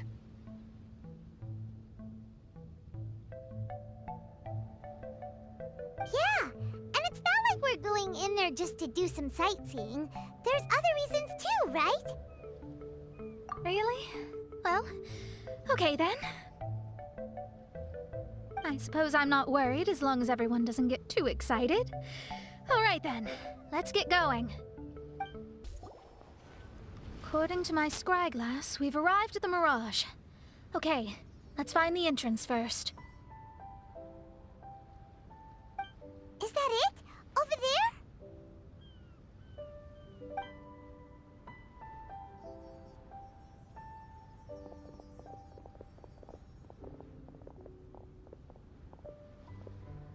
Huh. This looks like some kind of pool.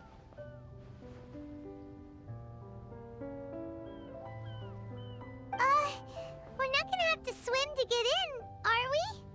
Huh? Wait, do we have a non-swimmer among us? No, I don't think that's the real problem here. Someone's scared, huh? Well then, I'll go first. And there she goes. She's gonna show off her oh-so-perfect swimming skills now. Please be mindful of your wording, main Fräulein. Oh, right. See you later. Whoa! Mona dived right into the pool and disappeared! Let's catch up with her.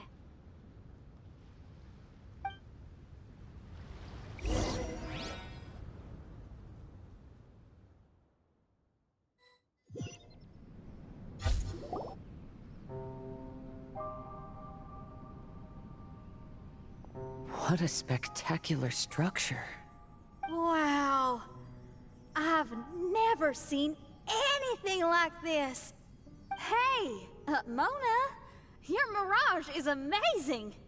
Though it falls short of the glorious Immernachtreich, one must admit that it is an impressive realm nonetheless, Lady Magistus. At least it's not showing me getting lectured by the old hag. Thank goodness. Well, what else would you expect of a genius astrologist's mirage? Okay, let's get started. There's a star over there. And now it's gone. Let's follow it. It's made its way inside.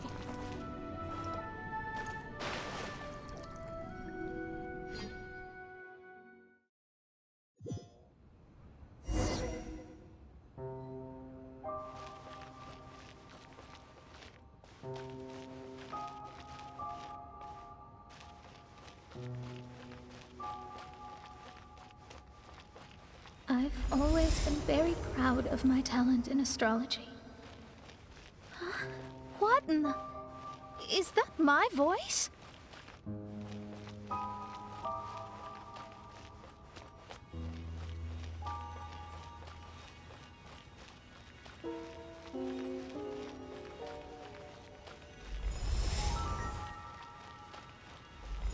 I believe that astrology is a valuable discipline and that it is capable of revealing the inner workings of this universe. Oh, that's me talking to myself. When people discovered I could perform divination, they began to bombard me with inquiries.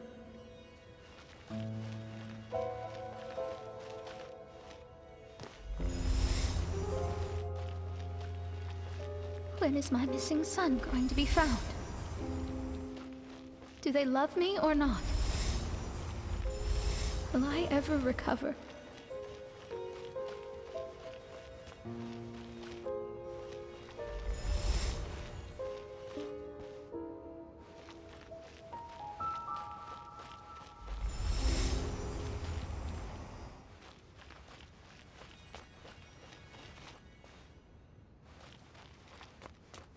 Being the honest person I am, I told them exactly what I saw through the scry glass.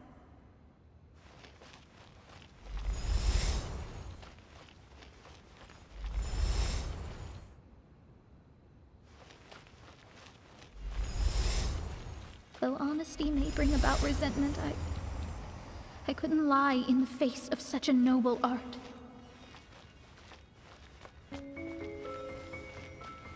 Astrology is a scam. That's insane.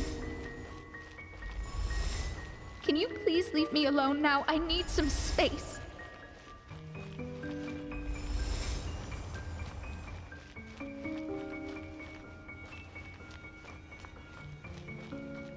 It felt as if I was being stabbed with razor-sharp knives formed by their disappointment. I could see the future, yet I felt miserable, as if I'd fallen into an abyss.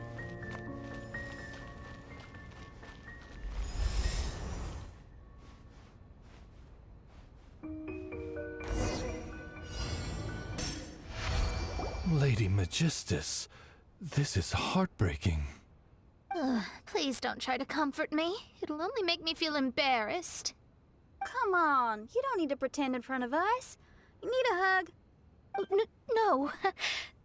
That was really how I felt back when I first started out in astrology, but I've matured now. I'm no longer so easily swayed by random people's opinions.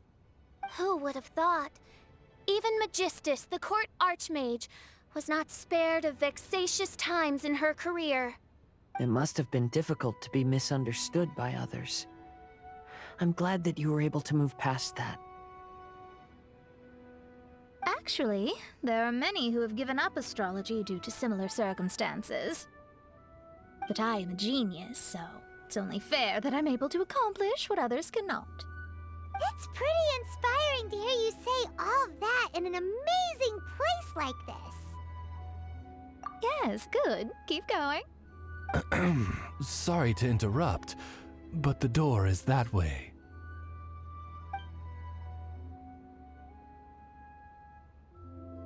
All right. I'll let you shower me with praise after all the mysteries are solved.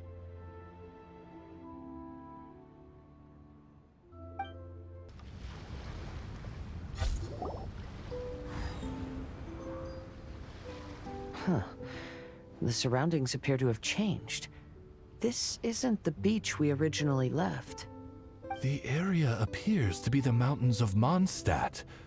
Wait, have we been sent back to Mondstadt? Yet the boundless ocean still surrounds us. There should be another pool around here for us to enter. Over here, y'all!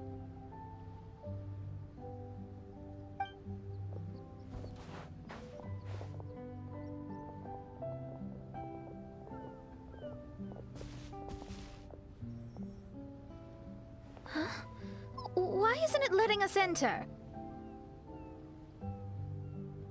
Oh, something seems to be floating on the water there. Is it a painting? Or what is it? It seems to be hinting at a specific place. It is anticipating that the Prinzessin would guide her loyal followers to the location that has been chosen by fate. Why is it always you that has to take the lead? Whatever, doesn't matter. Let's just find this place first. Astrology reveals the truth unreservedly. But not everyone is willing to accept their fate. No matter.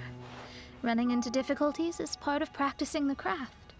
I must also become stronger myself in order to convince people.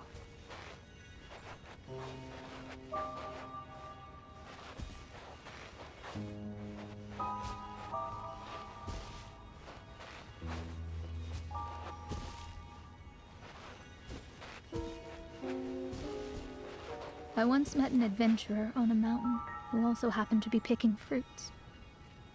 He was even kind enough to share some with me, so in return, I agreed to perform a divination for him. The results were terrifying.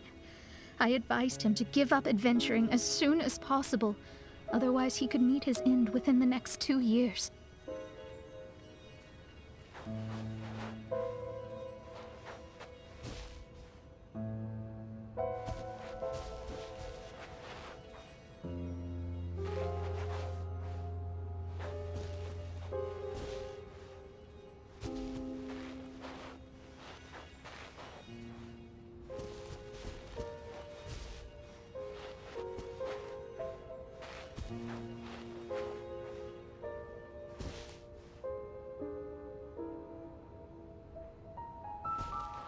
He fell silent for a while.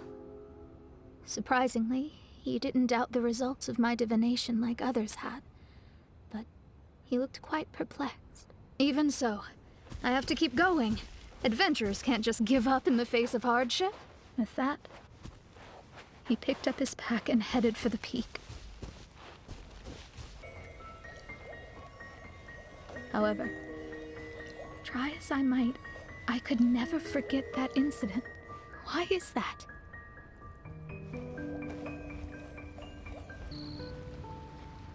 Oh, we're back again. So, Mona, is that adventurer dead now? That was the only time I ever saw him, and that was more than 3 years ago, which means he's no longer alive. But isn't there still a chance that he's alive? You know, like maybe you just made a mistake. You can't call it divination if you reject anything bad and believe the good unreservedly. That's just self-deception. Of course, casually performing divination for fun might be a different matter, but in my field of expertise, there's no room for lies. To contradict my own reading would be a blasphemy against astrology. Cruel, but truthful.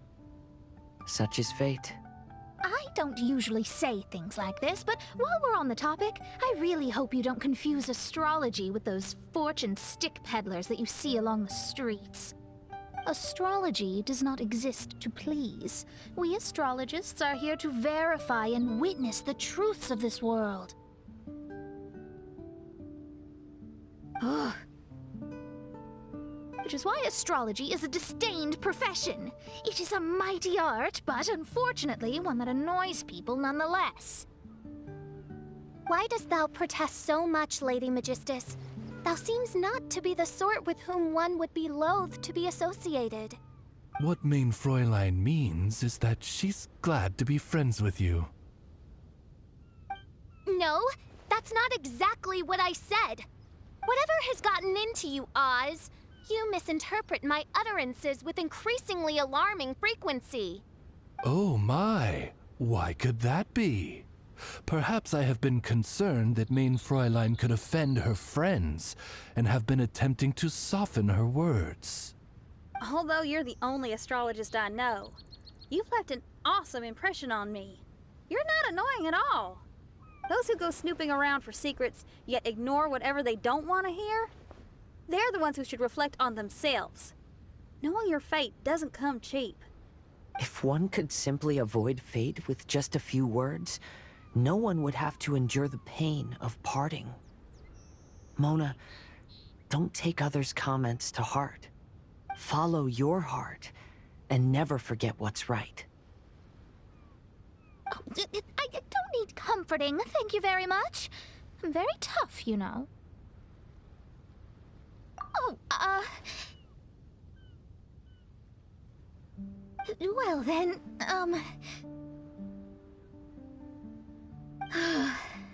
thank you.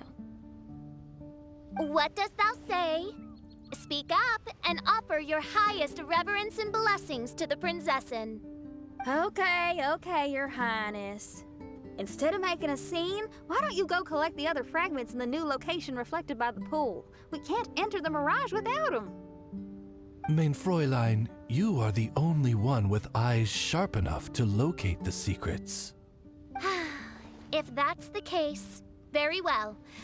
I shall proceed to the beach. Let's go, Mona. Oh, okay. Coming!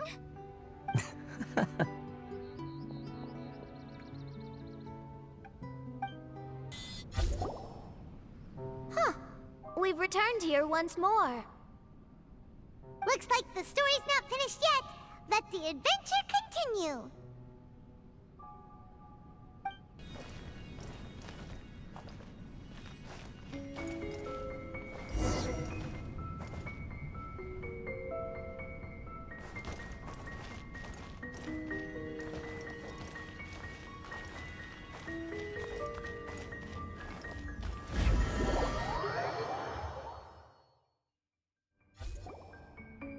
Oh, wait, how the...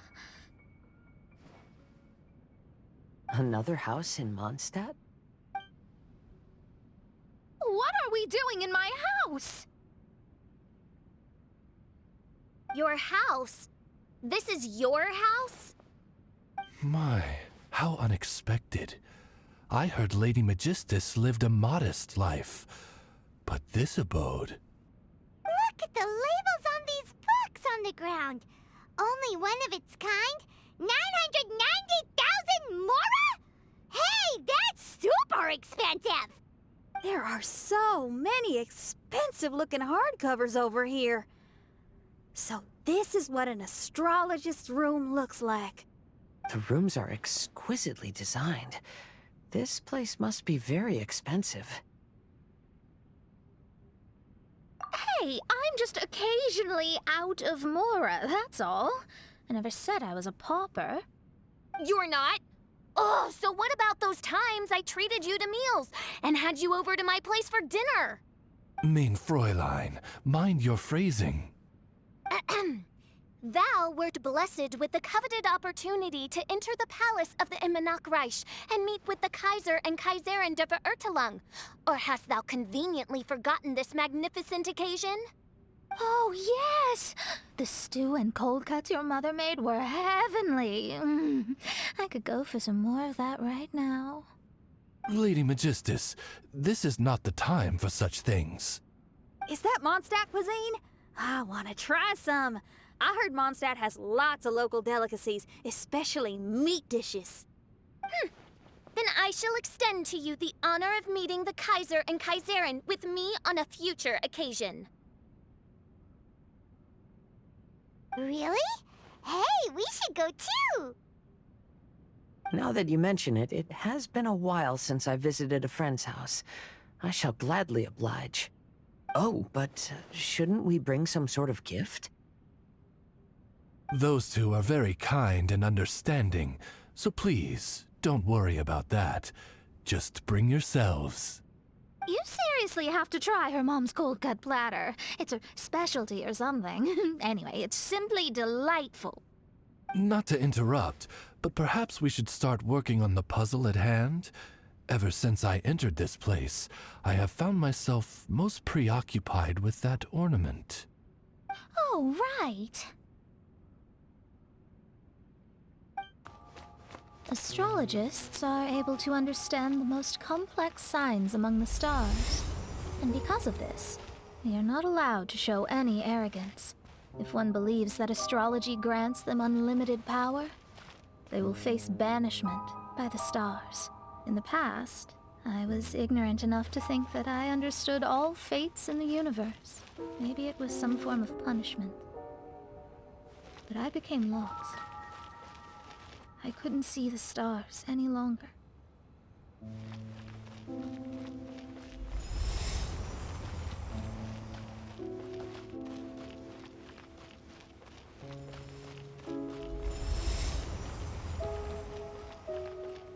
You should not get confused.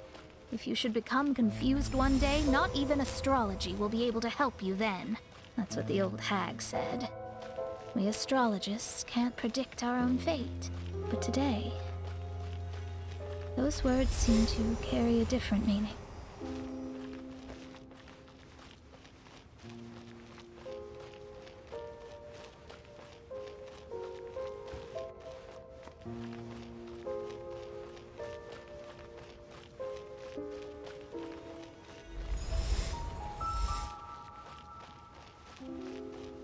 I understand now that people won't always follow a beacon's guiding light.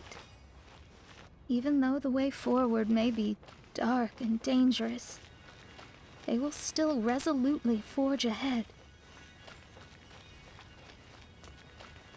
Fate is called such precisely because it cannot be altered or reversed.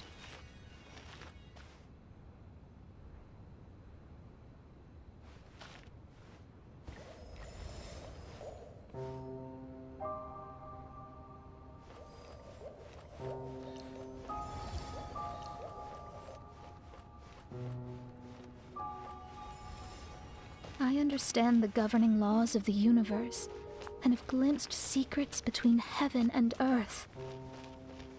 Observing it is enough for me. There's no need to force it to change. There are no perfect legends, and no heroes that can save everyone. Instead of dwelling on my helplessness, what I should do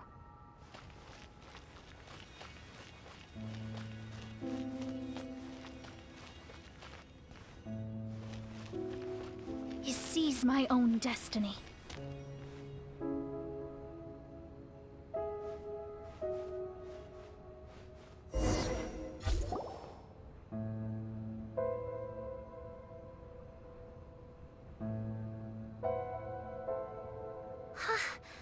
What a magnificent view! Lady Magistus, I believe this is the firmest evidence yet of your immense genius. You truly are the greatest archmage in the history of the Immonokreich. Thank you. Although the Immonokreich really doesn't have that much of a history. Stars like diamonds and the moon like a pearl. This is the most brilliant night sky I've ever beheld. It's beautiful. To call up such a mirage, Mona must have a vast and boundless sea of stars in her heart.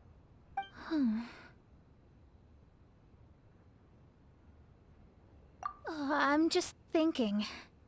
These must be the things that we aspire to. This night sky is incredibly beautiful. In fact, I might go so far as to say it's even more beautiful than what I usually see in divinations. All the stars are in their rightful place. This is definitely my mirage. Only here can I see extraordinary sights like these. Extraordinary? Why do you say that? You know, the night sky of Teyvat is truly marvelous. All the answers in the world seem to have been hidden within. When is my missing son going to be found? Do they love me or not? Will I ever recover? As your stars move across the sky, they record all your life events in their path. And among all the people in the world, a considerable number will see their stars deviate from their path. When your stars are on track, it means you will be healthy, happy, and at peace. Conversely, if your stars go off track, everything will get worse. The starry sky in my divinations would never look as perfect as this. Some stars would lose their way, and others would fall. I wish everyone could be happy and stay on track. To this end, I offer advice and tell the truth. I know it's useless. All fates are already revealed in the night sky, with mine too, just another among them. I can't change anything. Even so, outside of astrology, outside of the words of truth, I still cling to the wisp of an irrational fantasy. We must all live within the confines of reality, but call me presumptuous. But I still believe in miracles. In this vast sea of stars, there are stars for you, for me, for everybody. What are the chances of one star encountering another? Are these encounters not the most wonderful miracles in all of destiny? I don't know. But within Teyvat, the stars in the sky will always have a place for us. Even if astrology is resolutely rational, fate remains arbitrary, cruel, but romantic.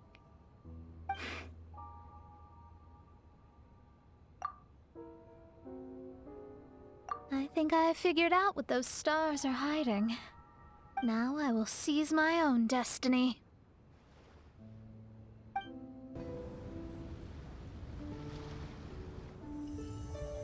There was a transparent bird made of crystal. It was beautiful and fragile and could sing the most beautiful songs. But since mortals couldn't see it, they believed it to be a trick. How could a transparent bird possibly exist, let alone sing? When the bird heard that, it flapped its wings and flew across mountains and seas all the way to the night sky, where it turned into a star. Its brilliance was so dazzling that it illuminated everyone. It allowed all those that could see it to follow its light through the dark night, to sail through the seas under the guidance of the stars. It was born in wisdom, but trapped in ignorance. It has never voiced a complaint, for this is its destiny. Guiding people to see their destinies is the very meaning of its existence. We're back here again! So, are we completely out of the mirage? How strange. My mirage didn't contain any hints on the Fatui or the machine. Does that mean they had nothing to do with these mirages after all? Or perhaps these mirages are a mere consequence and not part of a process at all? Paimon's lost. I mean, these mirages were not steps toward solving the mystery, but rather a direct effect of whatever's going on. Someone did something to bring the mirages into being. As they were just passive side products, it was natural that they couldn't provide us with any useful information. In other words, those mirages were only about ourselves. Pure materializations of ourselves. Interesting. Everyone, maybe we should go back to where this whole thing began. During our first day on the island, the Traveler and I checked out the Fatui camp together. We found a strange machine there, as well as some disoriented Fatui. The researcher who spoke to us claimed that the machine was just a Fatui industrial invention. He even promised to not disturb us. Right! And the Cappy Cap guy looked half asleep the entire time. He kept talking nonsense. I wonder, is it possible that madness and mirages are two different outcomes of the machine's influence? If so, everything can be traced back to that damaged machine, except for the difference in how it affects people. This, I believe, is caused by differences between the affected people themselves. Oh. When you put it that way, it is indeed difficult to distinguish dreams and hallucinations. So what you're saying is, the device affected us differently because we are different from the Fatui. Yes, and according to our observations over these past few days, I think the difference is that we all have stronger willpower. Yeah, I can get behind that. People with strong willpower will hallucinate instead of falling into madness. But those who break too easily can't maintain a stable mirage. In other words, we should go back to the Fatui camp and destroy that machine right away! No, it should be repaired rather than destroyed. What Mein Fräulein means is that rashly destroying a machine we do not understand may lead to more serious consequences. It would be better to find a way to repair it first. Right. It pays to be cautious. If my guess is correct, that machine is capable of influencing the human brain, so we'd better tread carefully. So let's go now! There's no time to waste!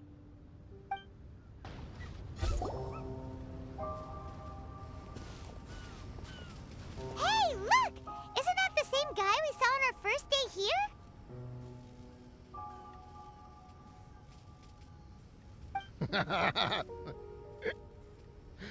Everyone's gone crazy. Everyone should get out of here.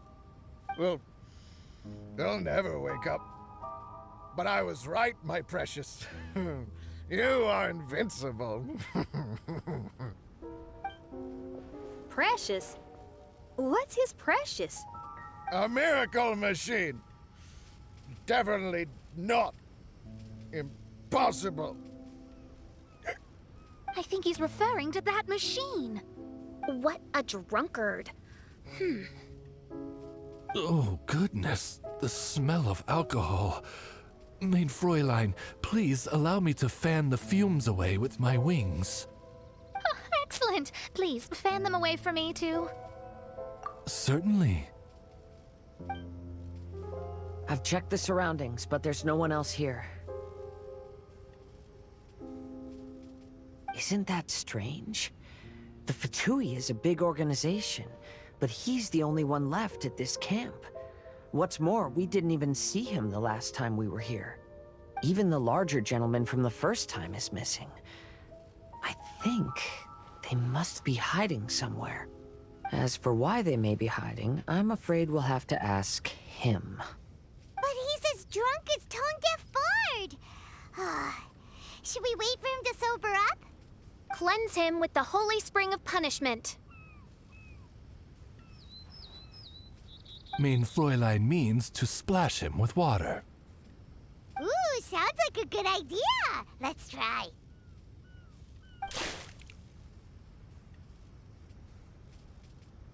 Hey, he opened his eyes. Huh? Hey, are you one of the Fatui? Can you tell us what happened here and what that machine is for? Fatui? Ha! Fatui! Those blockheads from the administration will regret it now. That's what you get for rejecting my research and forcing me to conduct my research on this deserted island. My precious! My precious! Why is he crying? Looks like he has a lot of pent-up emotions. You mocked me! And my precious invention. You don't know anything about the future. Only my invention can help us conquer the world. Idiots. Such idiots. Ow! Don't hit me. I won't blow up the lab again. I'm sorry. I didn't mean to. This man's gone insane. There's no way we can communicate with him. He wasn't like this when we first met him. It looks like the effects have grown worse, to the point of driving him mad. My manuscript. My manuscript. Only that can save. Manuscript? Where is it? Don't yell at me. Don't yell at me. Fischl, don't yell at him. Then I'll... Let me try.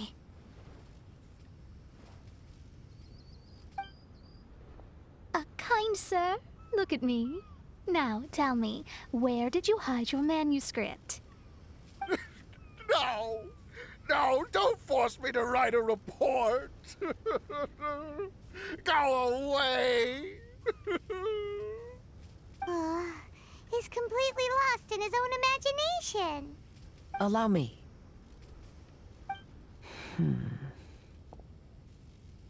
Please excuse me.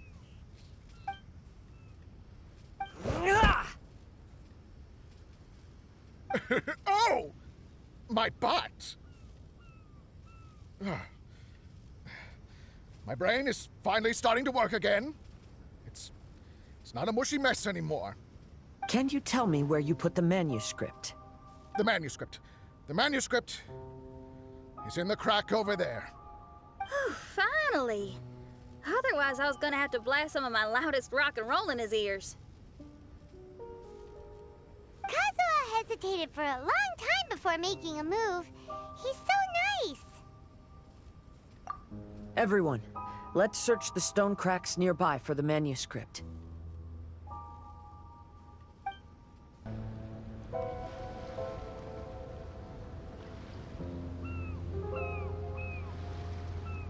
Found it!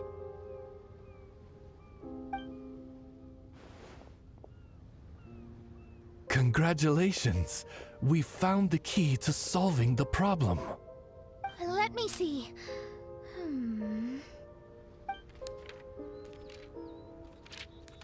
Just as I thought. This machinery, named cognitive mimicry, is capable of altering the state of people's brains. It was invented by the researcher we met earlier. His name is Persakov. According to the manuscript, the Fatui officials did not support Persakov's research. They believed he had taken the wrong path. But Persakov insisted on putting his machine to use. In order to achieve that, he disassembled the machine and used his connections to transport the parts to this deserted island. How did they find this island? The Fatui's intelligence network is not to be underestimated. Persakov was dead set on carrying out his experiments on this island. Most of his subjects were junior Fatui soldiers who all signed a waiver beforehand. It looks like they really thought this machine would benefit the Fatui. How does the machine work? That's most likely top secret.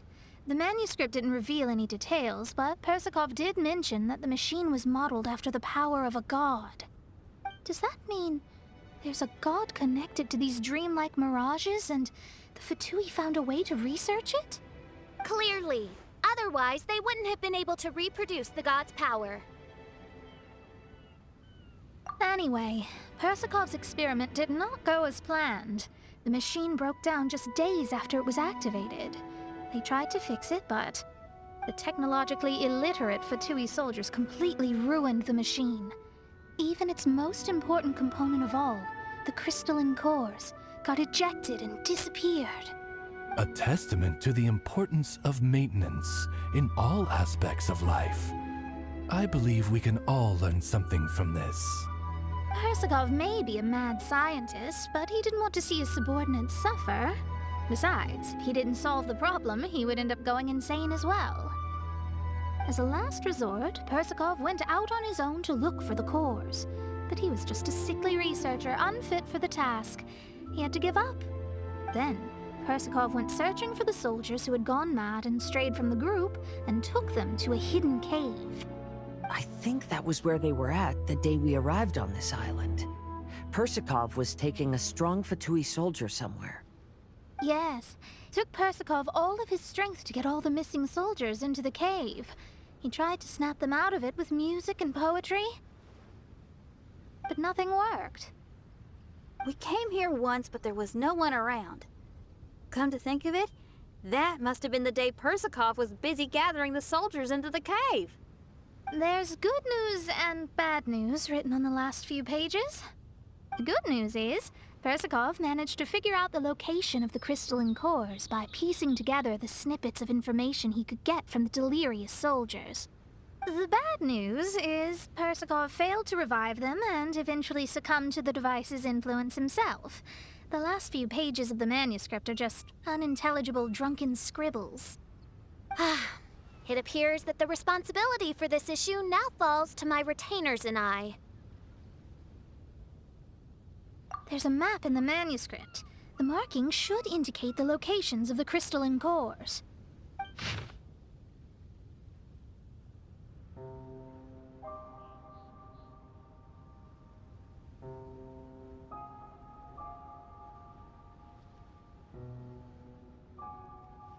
We've got no choice but to find the crystalline cores now!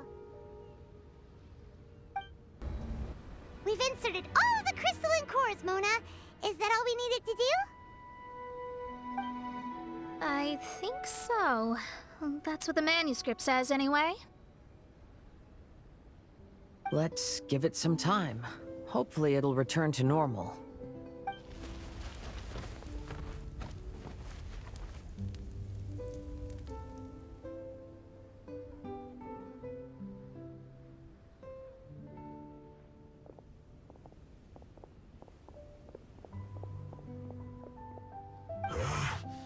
Someone's in our camp. Hey, who are you people? Hold on. Look at the machine. Is it fixed? What? But Mr. Persikov is still lying on the ground over there. We're the ones who fixed the machine! Yeah, you're welcome! We could have had a nice, relaxing vacation if all of this hadn't ended up occupying so much of our time. Apologize to me and my retainers at once. Uh-huh? Oh no, I'm out of here. Hey! Don't leave me here on my own! Mr. Persikov's still there! We need to save him! Those two definitely seem a little more lucid now. It looks like we succeeded. Yay! Let's get out of here then! Paimon wants to spend the rest of this vacation back at our own camp. Yeah, but it feels like our camp now. Kinda like our temporary home.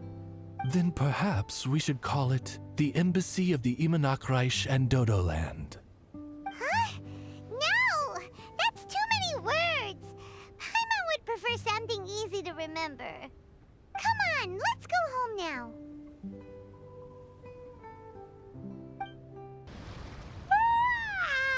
Whew.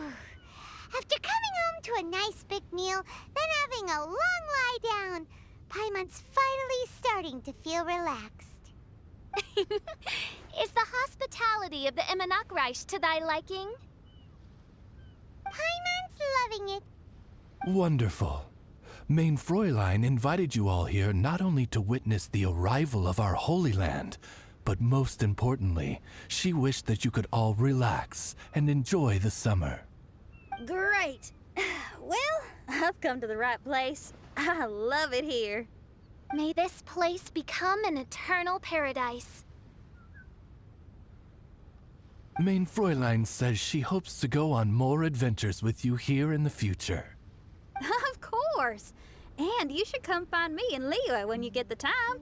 I'll show you around. Oh, also, my friend runs the best restaurant in Liyue. I'm sure you'll love it. If you're into opera, you should go see Yunjin. She's the nicest person, and she likes making friends with new and interesting people. I'm sure the two of you will have plenty to talk about with your shared passion for theatrics. Oh? If Lady Xinyan speaks so highly of it, then I must entertain the idea. Traveler, I have a suggestion. There's a snack called roasted lavender melon in Inazuma, which goes rather well with fish. Why don't we roast some fruit and seafood for dinner tonight? Oh? Did you try it in Inazuma? That's great. You know, I want to follow your example and travel around the world. Hopefully, I can also make good friends along the way. That means a lot coming from you. Ah, you're all here.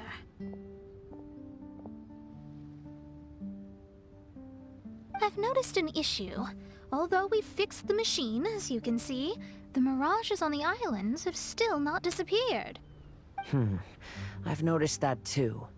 But considering it took some time for the mirages to appear, it may also take some time for them to disappear. Yes, that's definitely possible. In other news, my scryglass seems to be working fine now. The divination results are also looking about right. Although there are some parts in the results that I don't quite understand. It's as if there is some sort of power surrounding us, and it's still watching us. Do you think it's caused by the machine? Or perhaps Persikov? Sorry, I'm also not sure. All I know is that the power is not hostile at the moment. Whatever it is, it doesn't seem to harbor any ill will toward us.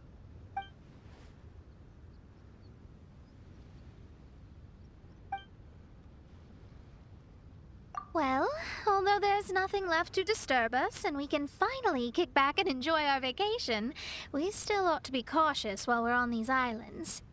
I will keep seeing what the stars say every day. I promised Fischl that I'd be her guard. I can help. Good. I'll be counting on you. Goodness knows why those girls are so carefree about everything. I suppose it falls to me to be extra vigilant. Oh, coming. Oh, so we're gonna call the tone-deaf bard, right?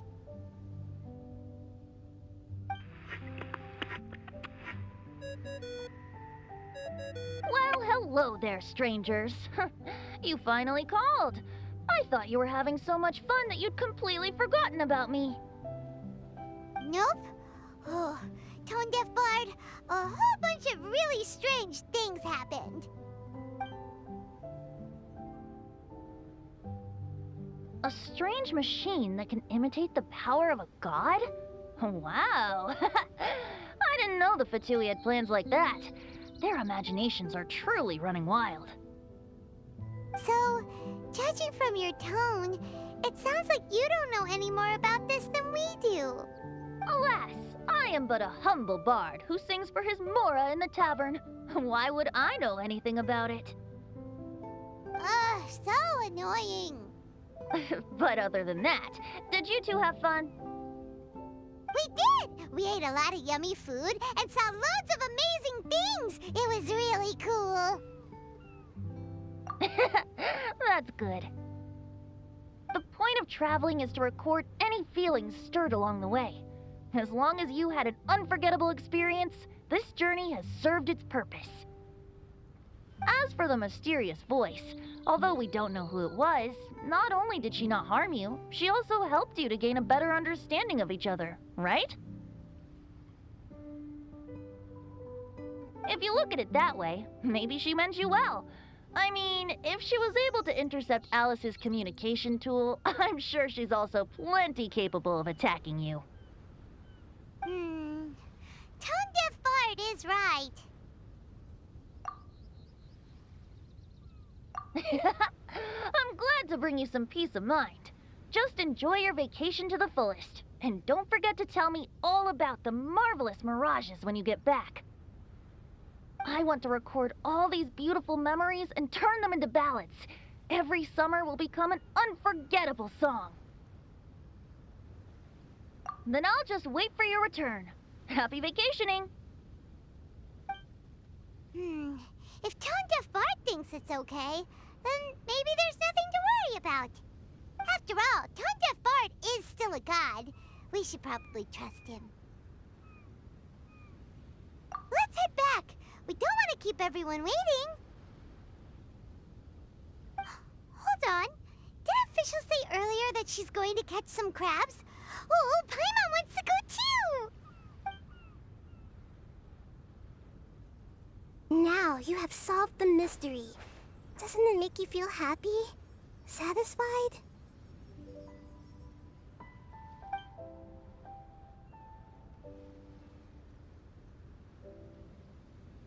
Don't worry, I won't hurt you. I'm just a little bird that sometimes flies by these islands, and am now watching you from far, far away.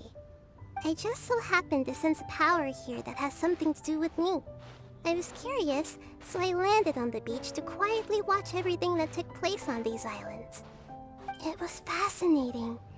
The ones who came here to work were so busy, and yet I still saw genuine smiles on their faces from time to time. And then all of you arrived later on, bringing your glorious dreamscapes and wonderful willpower. Your dreams are like the pure and delicate bubbles floating on the water. The more beautiful the illusion, the more it fascinates me. I'm not able to travel myself, but I do admire free spirits like yourself. So, I helped them design a little something for you all. I hope you liked it.